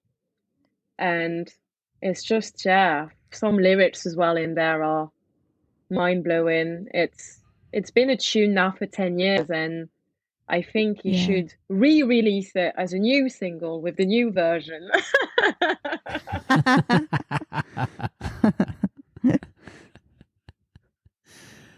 Yeah, what an absolutely amazing song. I really love the really long intro on this version as well. It takes ages to actually get going, but it sounds so right. And it evokes such a feeling of wonder and awe. That's what I would say. It's really cool. An excellent, excellent song. I can understand why it's one of his faves. And did he play it at the Under the Radar gig? Yeah, he did. That was what it ended. I remember it from that. Oh my goodness, that was a moment. Yeah. Yes. But yeah, this version is very, very cool. Of course, yeah. He had to include it, didn't he? He just had to. Yeah. But we have so many versions of this song now because it's on Take the Crown, it's on one of the Under the Radars, and this one as well. I think that's it, all three, yeah. I was comparing the two again, and to me it sounded as though the vocals were actually the same on this one. And because I wonder, he did say he sung 25 new vocals, and there's actually 29 songs on this album. Nothing gets past you, Lucy, does it? There's like 28 sort of, because I think Angels, the two versions of Angels are the same vocal. So this could be another one that perhaps he didn't actually sing. I feel like it's more of an orchestral remix than a re-recording, but maybe I'm wrong. Maybe he just, he sung it so well that it sounds perfect. I don't know. But yeah, it's still epic. It just sounds great. You could be right. Yeah. Should we go on to Angels AI? Yeah. So the orchestration was done by Jules and an AI computer. The AI helped to complete Beethoven's 10th Symphony in an interactive process between human beings and algorithms. It was then applied to rearrange parts of Angels. Rob said, "To be linked to somebody so important and special, one of the first pop stars ever, is very exciting for me. Beethoven, the first Elvis Presley." In the intro and instrumental passages, compositions in the style of Beethoven were supplemented, among other things, on the model of the Moonlight Sonata.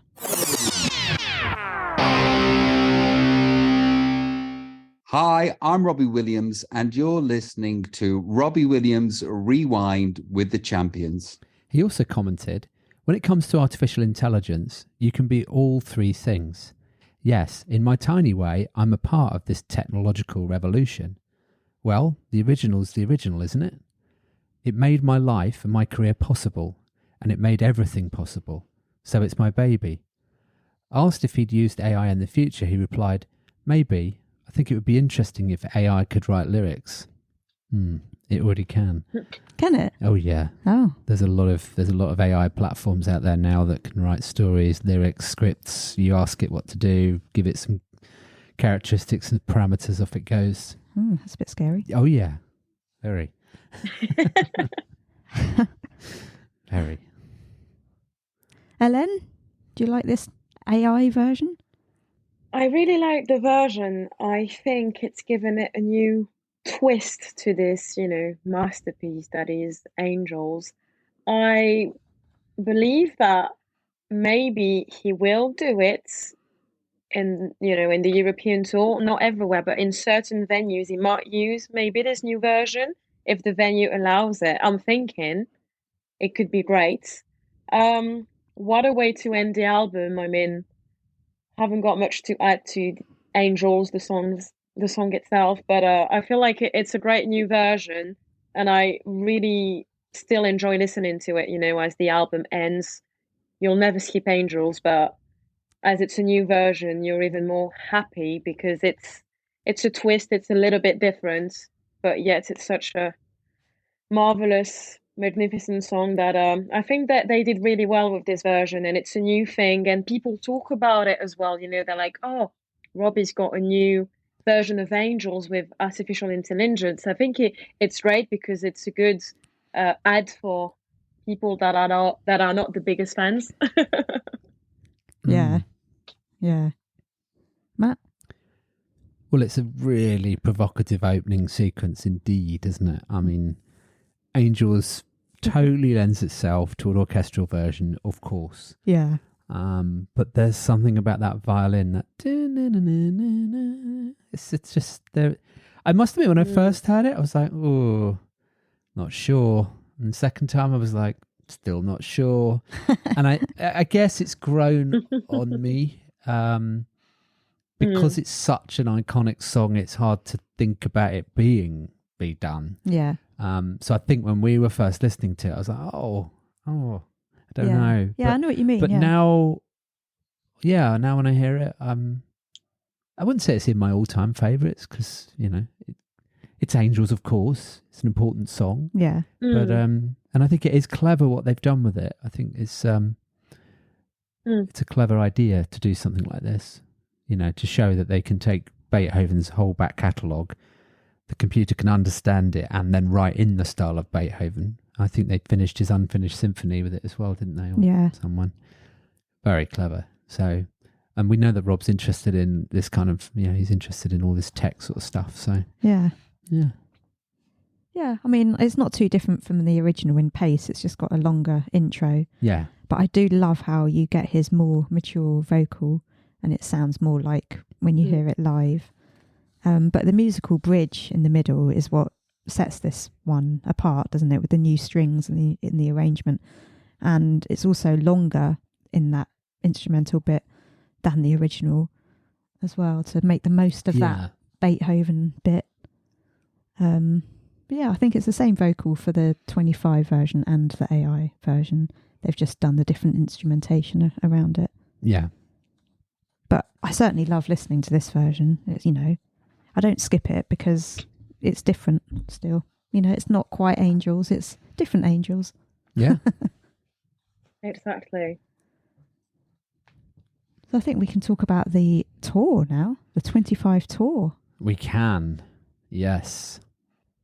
Yeah, so the 25 tour is shaping up to be Rob's biggest ever world tour in terms of dates played. He'll have performed 73 concerts in 24 countries on 3 continents by the end of 2023. And that's without including any rumoured South American dates or maybe even any other dates that might just pop in. Exactly. That seem to have been happening recently. Yeah. The tour opened at London's O2 on the 9th of October 2022. We were there. Yeah. He played 13 shows in the UK and Ireland in October 2022, 2 at the O2, 2 in Birmingham, 3 in Manchester, 3 in Glasgow and 3 in Dublin.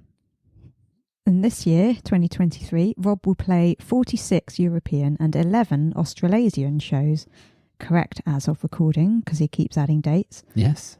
He's playing 10 shows in Germany, 5 in Spain, 4 in the Netherlands, 3 in Austria and Denmark, 2 in Italy, Croatia, Norway, Finland and France, and 1 show each in Belgium, Sweden, Latvia, Lithuania, Poland, Hungary, Luxembourg, Romania, Israel, Greece and Portugal. This includes indoor arenas up to March, followed by outdoor festivals in June and July.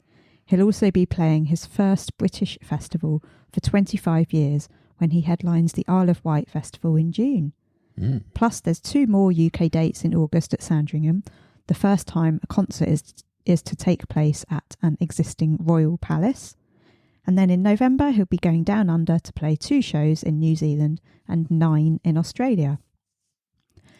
But as he told us on our interview that he wants to release a new album before the summer, I think that the June, July, November dates may be slightly different to the March, April dates, like the set list. What do you mean?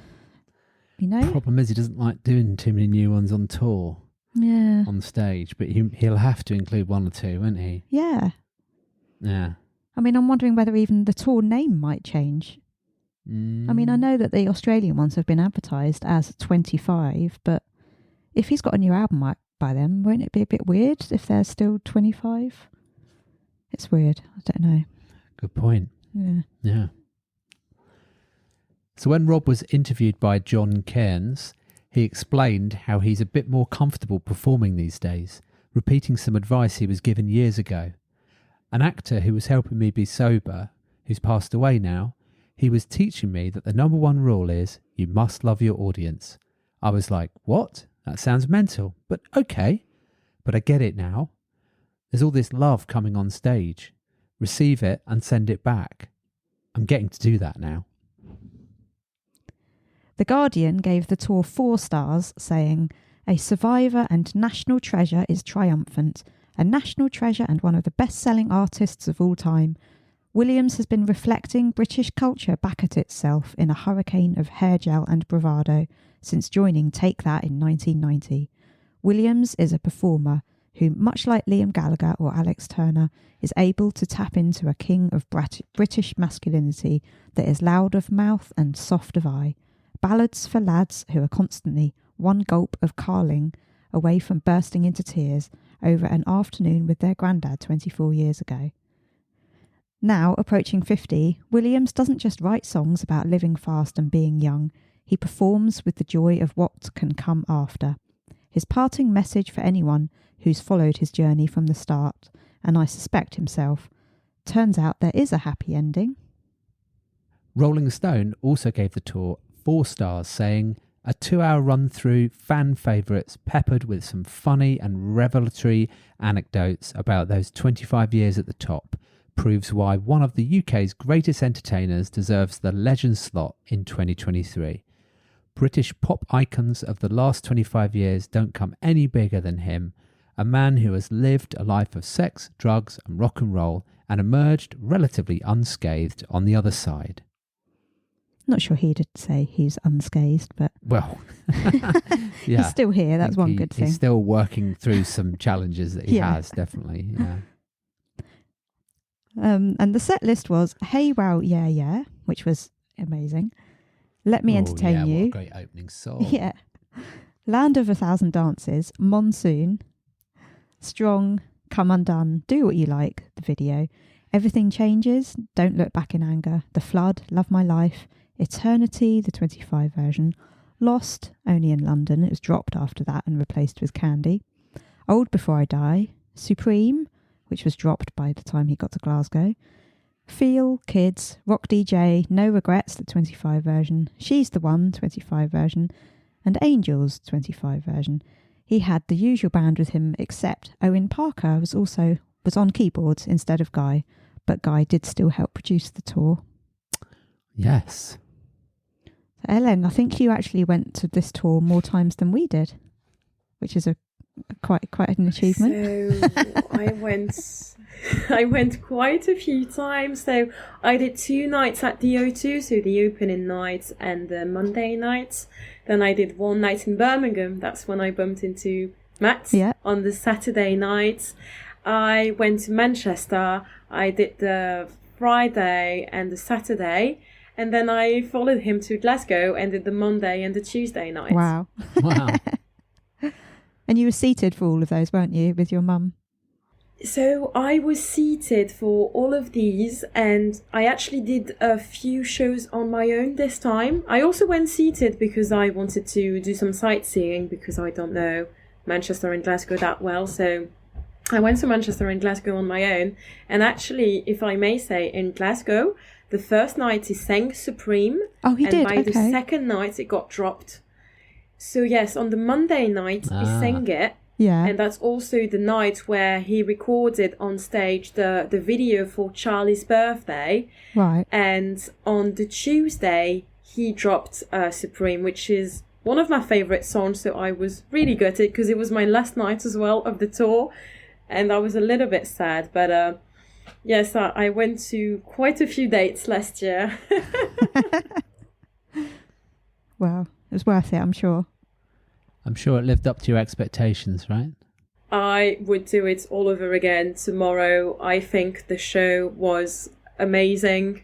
Once again, I'm a little bit disappointed that Lost got dropped because I absolutely love this song. It gives me feel vibes, it gives me the biggest hit that could have been. So I'm a little bit disappointed with that, but I really liked the part where he talks to us, he takes us through the journey, and he starts with Take That and the Hanging Out with Oasis, and starts singing Don't Look Back in Anger. You can imagine the crowd on a Saturday night in Manchester when he rocks to Don't Look Back in Anger. I think it was one of the most beautiful things I've ever seen, because it's like everyone was singing out loud. It was amazing. And then The Flood is my favourite Take That song, so I was really happy that he sang it. I think it's amazing. Also love that he did the karaoke thing on Strong, like he did, at Nebworth, like he did a couple of years ago. I think it's great that he kept that, because Strong is also one of my favourite songs. I mean, I could say that about all the songs, but if I had to pick, Strong is definitely in my top 10. lyrics, life's too short to be afraid. Yeah. I've actually made some shoes, and I've written this on the shoes, life's too short to be afraid. I think we should follow and live a little bit more, because life is too short.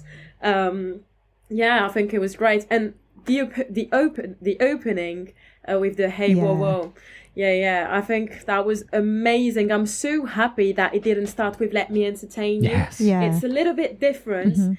It reminded me of the Take the Crown tour, because that's how it started. But the fact that we could actually see him on the stage, and the first thing that he said was, clap your hands. You're like, oh my God, he's there. And we're ready for it.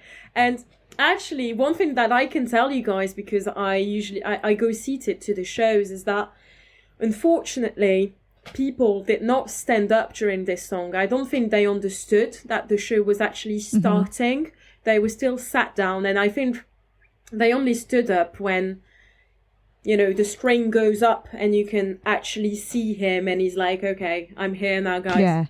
Do clap your hands. Yeah. But this is the only... I think this is a little bit sad, because people didn't genuinely understand that it was starting, but I think it's the best opening. Oh, although, the opening of the Heavy Entertainment show was not bad either, was it? I don't know if it's the best opening, but it's, okay, top 2 of the best opening. Yeah, I loved, you could see his silhouette, and he had that scarf So clever. thing. And it was just so exciting, wasn't it, on that first night, to have that as the opening. It was just like, oh my God. Yes, it was. How good is it to hear this song? Well, we talked about that song with Alan and Sarah, didn't we, on one of our episodes, and Take the Crown. Yeah. Was it? Yeah. And so cool to hear it. It was like, he's doing something different. Yeah. It was just brilliant. Exactly. But the biggest shame about it is that everyone was holding up their phones and not clapping their hands. Yeah. It's hard to clap your hand with one hand. True. So I found that a bit frustrating. You enjoy the show so much more when you're not actually filming. And I've noticed that at the Royal Albert Hall, when you were not allowed to actually film.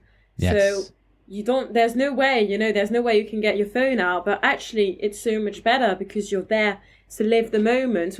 What I usually do, when I go and see the same show 15, 20 times, what I try and do as a memory to myself, I will try and film every night a little bit from different parts. Yeah. So one night I will try and get him saying, I'm Robbie Williams, this is my ass, and you better be phenomenal, blah blah blah. Yeah. I'll get this, and then the following night I will get a bit of Monsoon. And what I try and do is I try and film when he's gonna say the name of the city that he's in. So then when I look back, I'm like, oh yeah, I was there. Yeah. Oh, I was in Manchester, I was in Glasgow.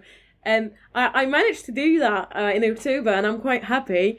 For instance, during Monsoon, it's like, it's all came on top of me, Manchester, and I've got it on my phone. And so when I look back, I'm like, oh, look, this is when I went to see Robbie in Manchester. Oh, yeah, and the other night, that was when I was in Glasgow. It's nice, little memories, because I'm not going to film the whole show every night, It's not nice, but this is just little bits of the show that I want to keep, Yeah. Well, we're the same. Yeah. Although we do end up doing a bit more now because we're trying to capture it for our followers.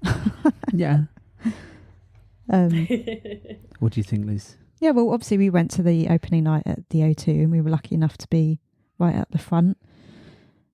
It was just outstanding, wasn't it? It was so exciting. Oh, yeah. And then we were in seats the second night with my mum at the O2. That's when we met Ellen for the first time, or when I did. And then in Birmingham, we were front row again at the end of the B stage. And that was a different perspective again. So, even though each time we go, we have a different view, and it's a completely different experience, really. Yeah, it is. That's why another reason we like going more than once. But I think my favourite was probably Dublin, because he'd really settled into it by then, and he only had 3 shows left. We went to the third but last one, and the crowd loved it, as they always do in Dublin. And he just seemed really relaxed, and he was talking even more between the songs, a bit more ad-libbing. And it was just brilliant. I just loved the whole show. I think the set list was good, but I would have preferred Lost to have stayed in. I would have preferred Lost to stay in, definitely. But it was definitely a good hits show, and that's what it said on the tin. Yeah. Well, and I agree. I mean, it was so exciting to be at that first night of the O2, and not just for Rob, but also to see other fans as well, because obviously we'd missed that for quite some time during the horrible pandemic. And so it was nice to be out and about and meeting people and sort of skulking about before the show started. Yeah. Seeing everybody else wandering around the O2. That was quite nice. Very nice. And like we said to Rob on the episode, on the interview with him, the storytelling really worked. I think they really thought about how to put that show together. I'm not saying they don't normally, but they thought about how to put a different show together. Yeah. And I thought it was extremely clever how it was, biographical. And okay, he tried that out in Stoke. Yeah. So that was where he started it. That whole storytelling thing was in Stoke. And I don't know whether they intended it to go forward from there or whether they didn't, but either way, it works so well. And obviously he told us that he likes doing that and he can see himself doing more of it in the future. And, he's got some interesting stories to tell. I really think that whole experience works when you weave funny stories, but also deep stories like Jerry Halliwell into it. Mm-hmm. And then it brings a new meaning to the songs as well. Yeah, so I think it really, I tried to say that to him when we met, because I think it really did make a massive difference. And I know he's always told stories, but there was something about the way this whole show was crafted. Mm-hmm. They really looked at the whole balance of the show, and it was good, really good. And it gives him a bit of a break between songs when he only has to talk as well. Yeah. Now that he's getting older. And also, for people who don't know him as well as we do, it's good because it reminds them of what he's actually done, what he's gone through, because not everyone is like us. Yeah. Unfortunately or fortunately, but, someone who goes to the show once in their life, they're like, oh, I remember that song. Oh, yeah. Oh, and that scandal of when he went to Glastonbury with the Gallaghers, it's good because it gives them a good reminder of what he's gone through.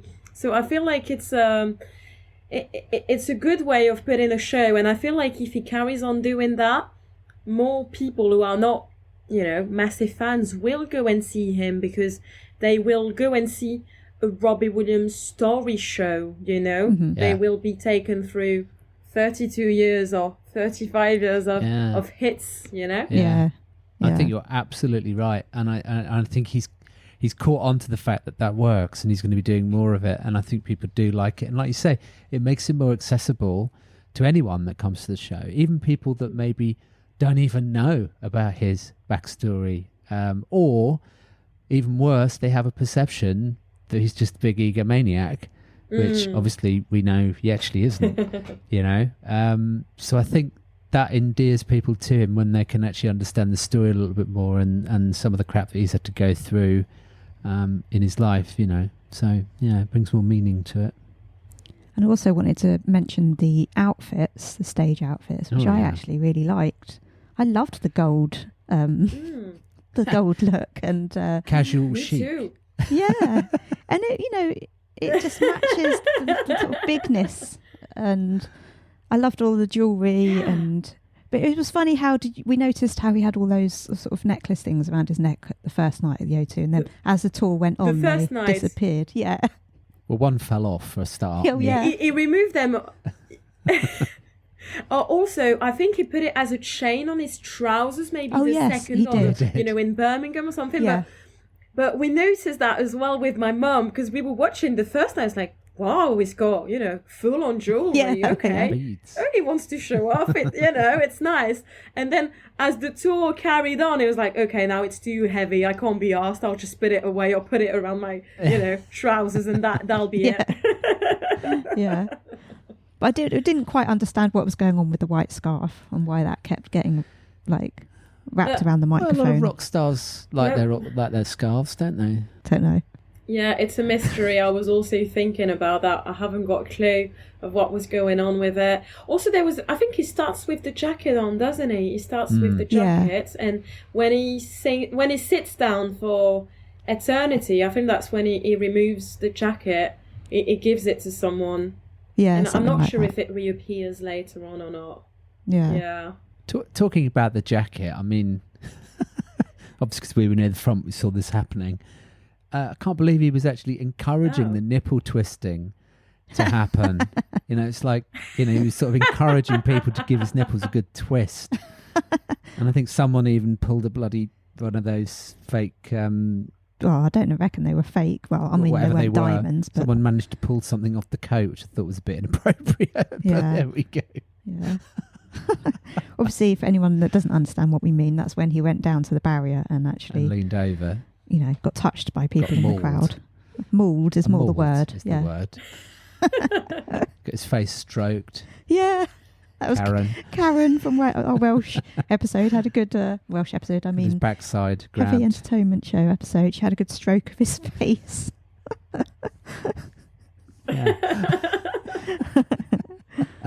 As you do. And also did like the outfit where he had the like a kimono sort of cloak on. But the first night he had a top under that. But was it the second night, and then from then onwards he didn't have a top on, and he just used to flash his chest. He knows what he's doing, doesn't he? The birdies. Yeah. He knows what he's doing. Yeah. Sex sells. I think it's nice the kimono bit, because that's what an encore is supposed to be. The artist is supposed to be back in their dressing room, like getting ready to leave. They've taken off their outfit and they're in their pajamas, kimono, whatever, and he comes back with it. I think it's nice. It doesn't usually wear something as chilled for the encores, so I thought that was a nice touch. Yeah, I liked it. It is. I have to address it once more. I know we did it on the episode with him, and we asked him directly. It is a shame that Lost was dropped. He explained why. He didn't feel as though he was really getting the reaction.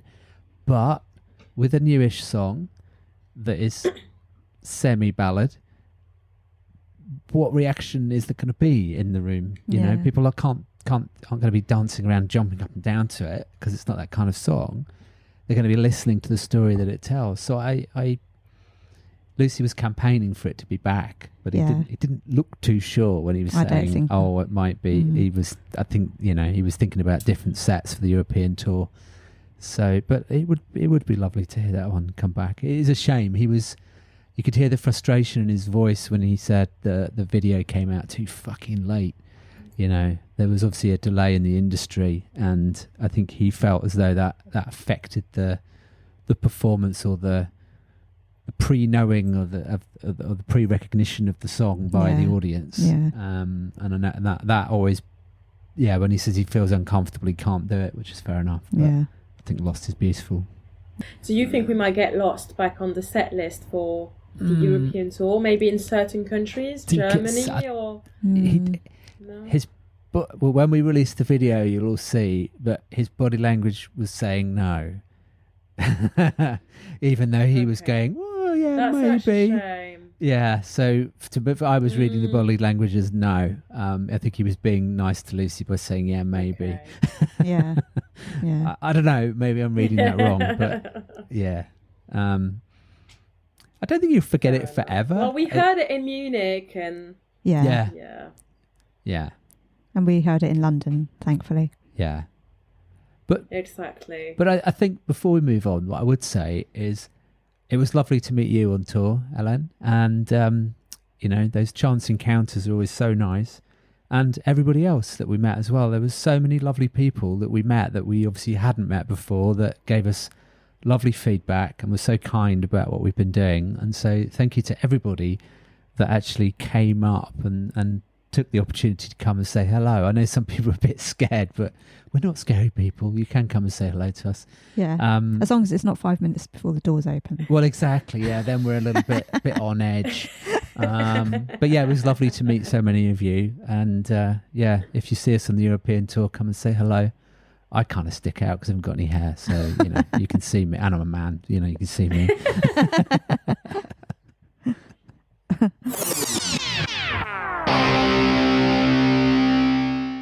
Hi, I'm Robbie Williams, and you're listening to Robbie Williams Rewind with the Champions. So let's just talk a bit about the Royal Albert Hall. Oh, yeah. Wow. When we have touched on it quite a lot already. So Rob performed 2 very special shows at the Royal Albert Hall on the 6th and 7th of November, with footage filmed for the Better Man movie. Director Michael Gracie was there to direct the crowd for My Way, for a recreation of Rob singing it at his 2001 swing show. Michael said this would be the finale of the movie and would also feature Popper Pete, played by actor Steve Pemberton. Yeah. Excellent.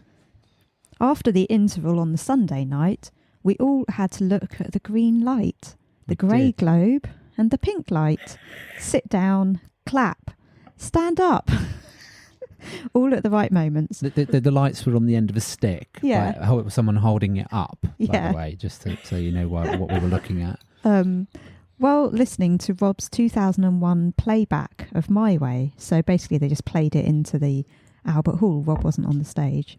And we had to just kind of look where they told us and do what they said.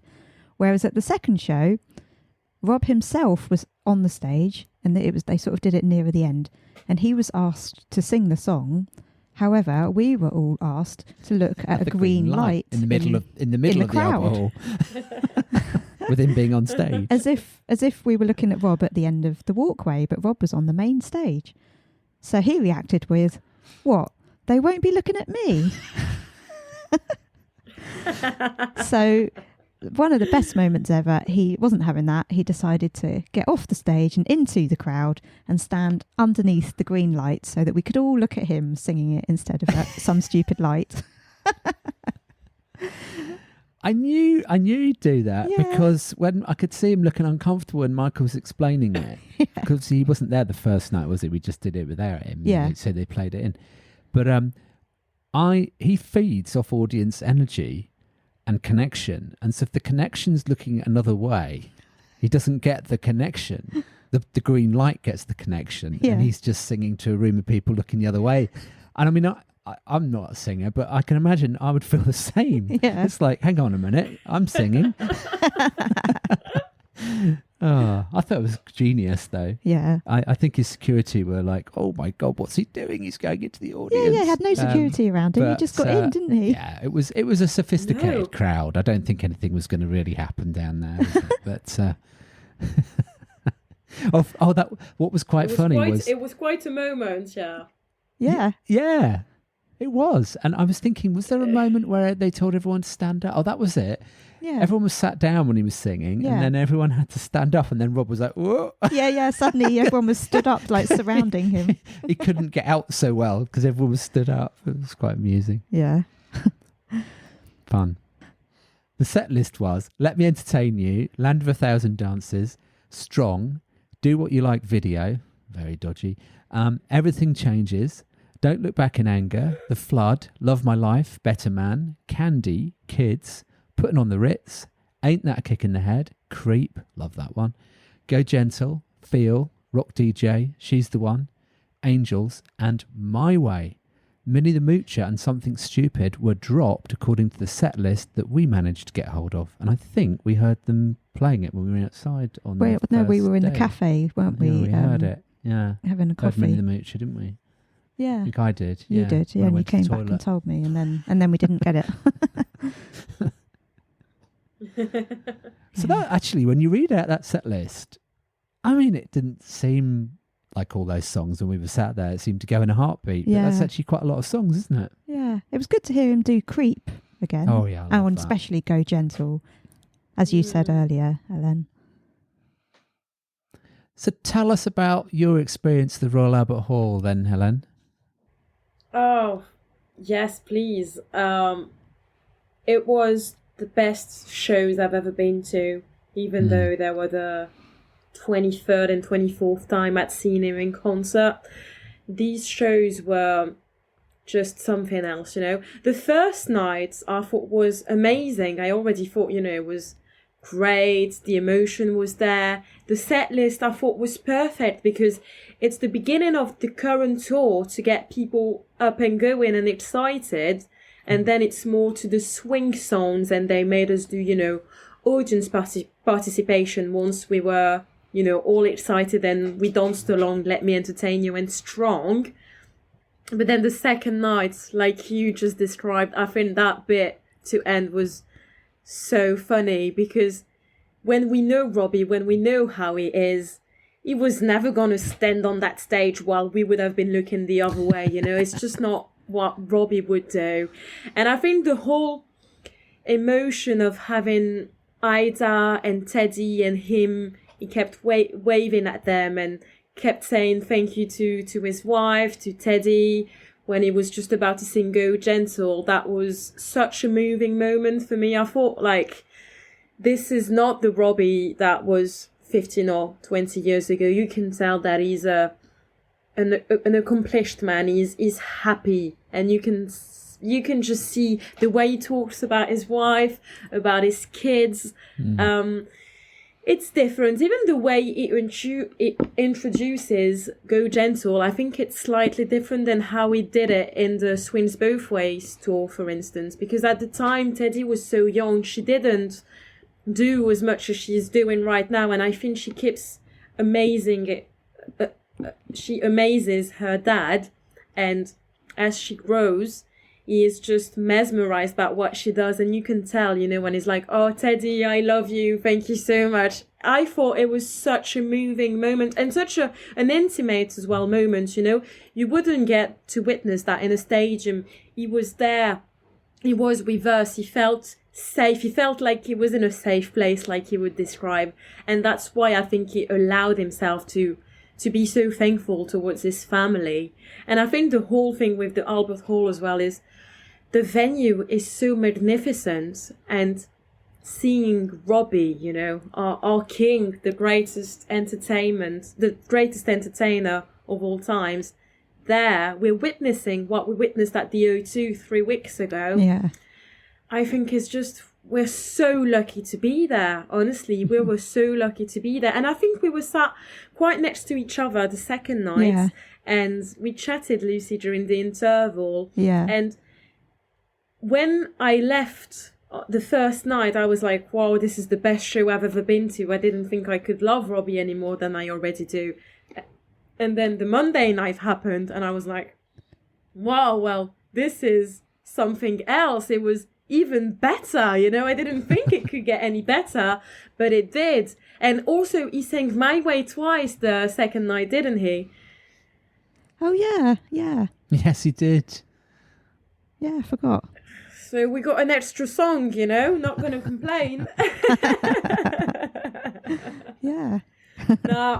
To sum it all, I think it's the best shows I've ever been to. And I knew it was going to be different. I knew it was going to be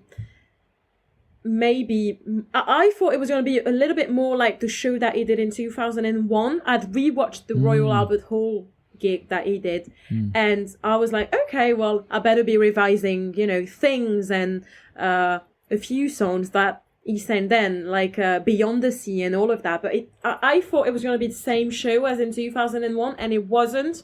And I also love Creep, and when he sang Creep, I was really happy. And I'm really happy that he did a couple of swing songs, because when he did start with Let Me Entertain You, and I understood that he was doing the whole the same set list as the tour, Yeah. I was a little bit worried that it would not do any swing, Yeah. and I was really hoping for the swing, you know, vibes. And when after the interval, the second part started, I was like, okay, well, this is it.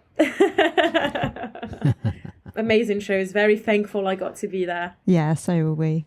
We were extremely, grateful to be there. And when we spoke to Dinosh when we were in Dublin and we recorded the episode with her, we said, look forward to seeing you at the Royal Albert Hall.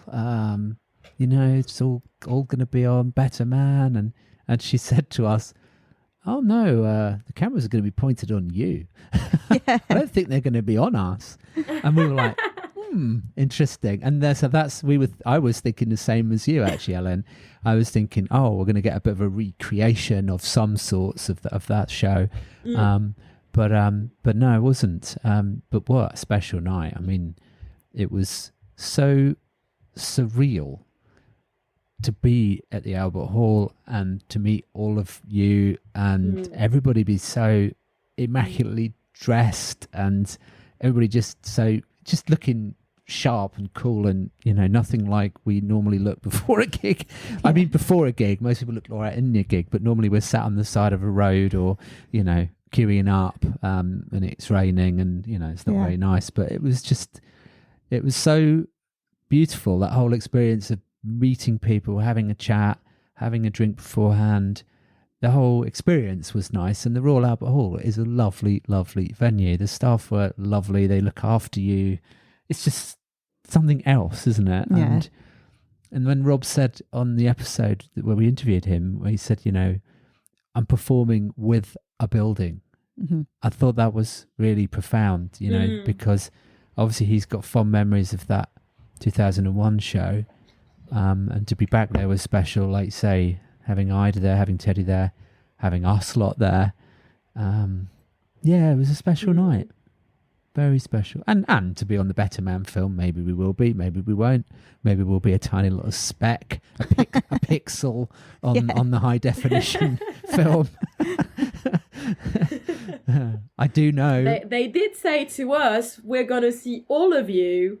They did say to us, we're going to see all of you in the film. So, make sure you put your phones away, make sure you clap, make sure you smile. So I'm really hoping, as we were at both nights, that we will see at least, a little bit let's of hope us. so. Even if it's just 1 second. Let's hope so. One piece of inside information, not from Rob's team, that I do know is I happen to be in an amateur dramatics group, and one of my friends there was actually, he does a lot of extra work, and he was one of the extras. So during the day on the Monday, in the daytime, they had a lot of extras there filming. I think it was about 100 or 150. They were filming like small crowd sections and filming people walking around and stuff. So close-ups. Yeah. So maybe they'll get the close-ups. Yeah, unfortunately. Who knows? Who knows how they mix it? But let's see. So, there was a lot going on in the day there when we weren't there as well. But what do you think about it, Lucy? We've gushed quite a lot about it, but what else? Well, what do you I was think just about that night? delighted that we went from being at the very, very, very, very back the row ticket fiasco, on the Sunday to actually being 3 rows away from the stage instead at the last minute. Our seats were practically on the stage, weren't they? Yeah. First night. Because our friend called and said they've got some other tickets are available on the Albert Hall website. Go on now. And I went on now, and there were these better tickets. So we paid more, and my mum was coming with us. We were eating our lunch at the time before we were heading off to go. I was like, do you mind if we spend some more on the tickets? Because there's like much better seats available. So she's like, oh, go on then. I bet I'll just tell Dad tomorrow. And then my mum was absolutely delighted because she's never been that close. And we sat her on the end of the row so that if people were sort of stood up, she could probably still see around and still sit down because, she's like, getting on a bit. And Robbie came up the aisle next to us and he touched her on the way up. And on the way down, he touched her on the shoulder as well. And she has now told all her friends all about how... And all the family, everybody that she knows. Everyone Robbie that she Robbie meets. touched this shoulder. Robbie touched my shoulder. Yes. She's very happy about that. Yeah, she absolutely I love loves it because... I love it because I don't think she expected this to happen. No. And I don't think she cared much. But the fact that it happened is like, wow, this happened. This is so cool. And now she's going to brag about it. I absolutely love it. This is amazing. Yeah. So that made my day, that she absolutely loved it so much, and she was just so happy to be there. And she got to meet so many of our Robbie friends before the concert. She got to experience a little bit of Robbie life pre-gig. Yeah, and also during the gig. And as well. during, obviously, and after. Yeah. And it was just such a comfortable experience because we drove up, we parked, we had a nice, I think, I might have had a pint. She had a cup of tea beforehand. It was all very relaxed, very calm and very nice. It all worked, there was no stress. Yeah. Which was lovely. Yeah, it was great. I loved it. Both of them. And also, again, as I said about the tour, it was so lovely to see everybody. It was really nice. We spoke to so many different people. Yeah. While we were there. Really lovely to bump into everyone and catch up. Yeah. In our black tie. So should we move on to just say something quickly about the Hamburg concert? So at the Hamburg Philharmonie, Rob performed an incredibly special show in Hamburg on the 15th of November at the stunning Philharmonie with the 80-piece New Philharmonie Frankfurt Orchestra, conducted by Steve Sidwell. Yes, Philharmonie is not the easiest thing to say, as Lucy's tittering away laughing there. Sorry. It was part of Deutsche Telekom's Street Gigs series, and tickets were only available to their customers and competition winners. It was streamed live on Magenta TV, and hopefully when this episode airs, you will still be able to watch it on their website. He played the AI Beethoven version live of Angels for the first time. And Rob told Italian radio DJ, I did a show in Hamburg and there was an 80-piece orchestra behind me, and I can't describe what that feels like. It was religious. Before the show, he told a German press agency, everyone says that the acoustics are amazing here, but I don't care. I don't give a damn. I have my in-ears in. That's what I hear. You have your speakers in your ears, and I've never cared about the acoustics. I wish I could just stand there and let the orchestra's awesomeness do the work for me. That's such a Rob quote, isn't it? Yeah. So what did you think about the... Oh, it was outstanding, gig? that show. I was kind of, at the beginning, I was a bit like, this is kind of weird because he hasn't started with Let Me Entertain You, kind of came on and did Feel, and he did a lot of talking in it, even more than on the tour, but I loved it because it was improvised and hilarious, when he picked that woman out that was looking at her phone and not watching him. Saying about how maybe she was waiting for her new liver. Yeah. And then the poor lady in the front row with the short skirt on. Oh my God. Well, we know and the one with the tattoo. Oh yeah. The one with the tattoo. Oh, you've got a new tattoo. Oh, great! Put a lot of Vaseline on it. Take care of it. Enjoy it. It's so Rob. He sees something. He has to say it. Yeah. I love it. It's so natural. Yeah. I think it warmed the crowd a little bit because I think he knew that there was a bit of a it was a bit of a different crowd in because it was competition winners and customers and sort of corporates and special guests. There was a bit of a different mix of people, and I think he did manage to warm them up as he went through. Yeah. I think that was his intention, actually. Yeah. But the orchestra sounded amazing, didn't they? Oh my goodness. It was out of this world. Yeah. I mean, if it sounded that good on a live, it was a decent live HD stream, but it must have sounded incredible in the room. Yeah. I know a few of our German friends and a few people were in there that we know. I think Andreas went from our Under the Radar 2 episode. I think he was there. Yeah. Yeah. And Silke was there, who we had a little chat with in Stoke. Yeah. Yeah. They were very, very lucky to be there. Yeah, and a few others. I did wonder, though, whether he could actually hear the whole orchestra in his in-ears or whether they were just playing his usual band into his in-ears so that it didn't throw him off. No, I think he heard. You reckon he could hear the whole orchestra? He must have had a mix of the orchestra. It might have been... his in-ears might be slightly mixed slightly differently Yeah. to what we hear, but Yeah. they were incredible. Oh, it was outstanding. Massive orchestra. Yeah. Especially during Road to Mandalay and Angels. Oh, amazing. What did you think, Ellen? Yeah, I thought it was an amazing show. And like Matt said, if it sounded this good through our laptops, I cannot believe how it must have felt, being in the same room, witnessing that. Because Road to Mandalay, I love this song. Such a shame it's not on the actual, set list for the tour. Yeah. It was amazing. He also sang Setched Up, didn't Yes, he? yeah. Yeah. I really love Setched Up as well. That was quite something, Setched Up live like this. And the fact that he mixed up the order of the songs as well, it's so good, because as a true fan, when you know what to expect, not having a start with Let Me Entertain You is always exciting. Yeah. It's like, ooh, it's a bit of a risque move. You're not starting with Let Me Entertain You. But one thing I will say about this show is that it felt as though the crowd was really not enjoying it. And as we know, Rob is driven by us, through us.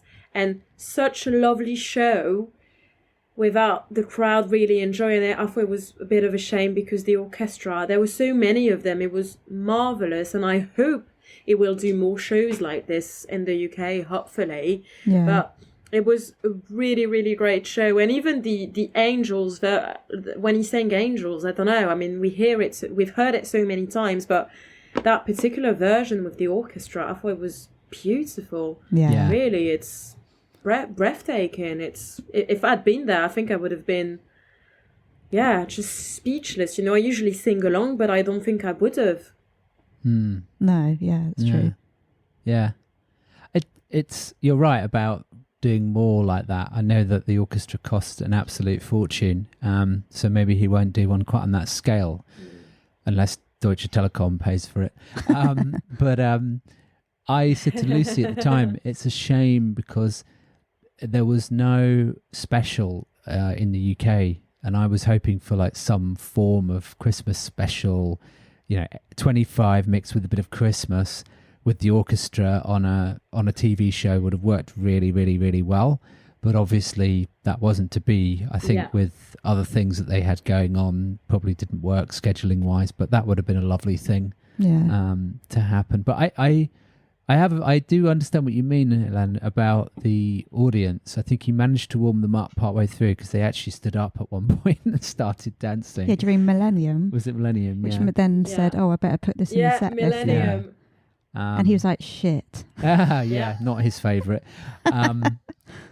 During Millennium, that's when he said, I better put this one in the set list, because I think in Germany it's quite a big hit. I personally love Millennium, and I'm hoping it will be on the set list for the European tour, but I think you can also tell that some hits were bigger in Germany than they were in France, or that they were in the UK. And he does say he tries to, if Millennium is a good hit, I think it will put it on the set list for Germany. But it's funny to see his reaction, because he doesn't like the song, so he's like, oh, well, I'm gonna have to, but I don't want to. It's so natural of him. That's how we love him. I love when he's being all natural without having to filter anything that he's saying. It's just, he doesn't like the song. Well, it bothers him to put it on the set list. I think he can put it in as long as he's got his own sort of positive energy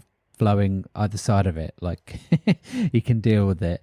But the thing I was thinking about the Hamburg gig as well is that even though there was a different level of audience participation, I think he was very confident, because we know Rob so well. I think we can tell when he's really confident and when he isn't confident. And I think he felt in the zone with that orchestra and really enjoyed it. And yes, he was trying to do his crowd warm-up thing, but I think he really saw that it worked and that there's something there for him to experiment with a bit more in the future. It so reminded me of the 2001, Swing When You're Winning gig. He's got to do more of that. And maybe he will. at his hotel that he's building. Old before I Dubai, as the Sun reported a couple of days ago. Yeah. Gotta love a Sun headline, haven't you? But we got some coverage out of it, so that was good. Yeah. Anyway.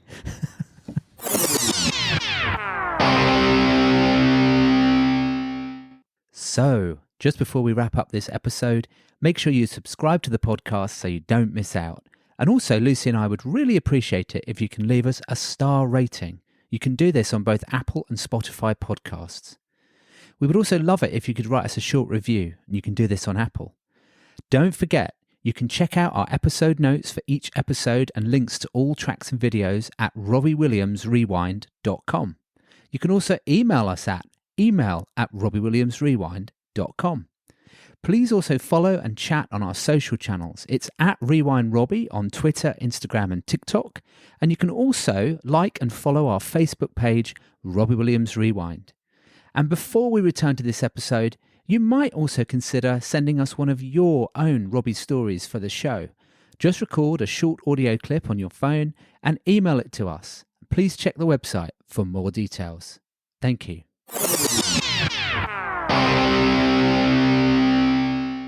Hi, I'm Robbie Williams, and you're listening to Robbie Williams Rewind with the Champions. So I guess we've reached the end of the show. We have. And we need to pick our favourite from this episode. And Wow. Ellen, I'm sure you know that you get to go first. You do. Do you have a favourite? Because I haven't chosen mine yet, so I might have to look at the list. It's a difficult question, but I'm going to go with okay. Wait, I haven't chosen. Oh. Okay, my favourite song of the second CD is Lazy Days. I know it's a known song, it's an old song, but I love this song very much. It's my ringtone. It's been my ringtone for years, and hearing it, you know, with a new twist makes it very interesting. So, Lazy Days, final answer, but it is a tough question. Thank you, Elaine. Excellent. Shall I go next? Because I know what I'm picking. Yeah, I think I'd prefer you to go next. Okay. Because I still don't know what I'm picking. So Well, I think maybe- mine's fairly obvious, I'd say. I think I know what you're going to pick. And that's Disco Symphony. Ah. Of course you picked Disco Symphony. Yes. Yes. It had to be. That is an obvious one. Well, so mine's between two new songs. So that narrows it down slightly. Do you know what? I'm going to go for More Than This. Yes. Good choice. Because I really like it. I really love it. And I think I love it even more now I know a little bit more about it. So yeah, More Than This. Okay, good choice. So there we go. Lazy Days, Disco Symphony, and More Than This will be added to the Robbie Williams Rewind playlists. And if you don't know where they are, have a look on our website. And you can, listen to the whole playlist on Apple or Spotify. Or even YouTube. YouTube as well, that's true. And so you can listen to all the faves that people have picked all the way through the episodes. It's actually a really good playlist. I listened to it the other day for like the first time since we've been doing this. Yeah. And it's a nice mix. It's a nice way of going through Robbie's back catalogue. Rewinding, but forwarding. Right. Something like that, Yeah. playing. So before we say goodbye to Ellen, I'll just tell everyone that on our next episode, we're going to be joined by Ruben from New Zealand to talk about the Life Through a Lens 25th anniversary edition. Yes. So, Ellen, thank you so much for joining us on the show. It was always meant to be after we bumped into each other a couple of times out on tour, and I'm sure we'll see each other again. I know we will, because we'll be at some of the same places as you. Yeah. So we look forward to seeing you and your mum again out on tour. Thanks so much for sharing your stories with us. So cool to hear your Robbie journey. Yeah. Thank you so much, guys, for having me. It's been an absolute pleasure. You're doing a great job. Keep going, and what an honor. First Frenchie on the show. Thank you so much. Merci beaucoup. Merci beaucoup. Merci beaucoup. Cool. Well, thank you, and we'll see you soon. Yeah, See you soon. Thanks Helen. Take care. Bye. Bye. Robbie Williams Rewind.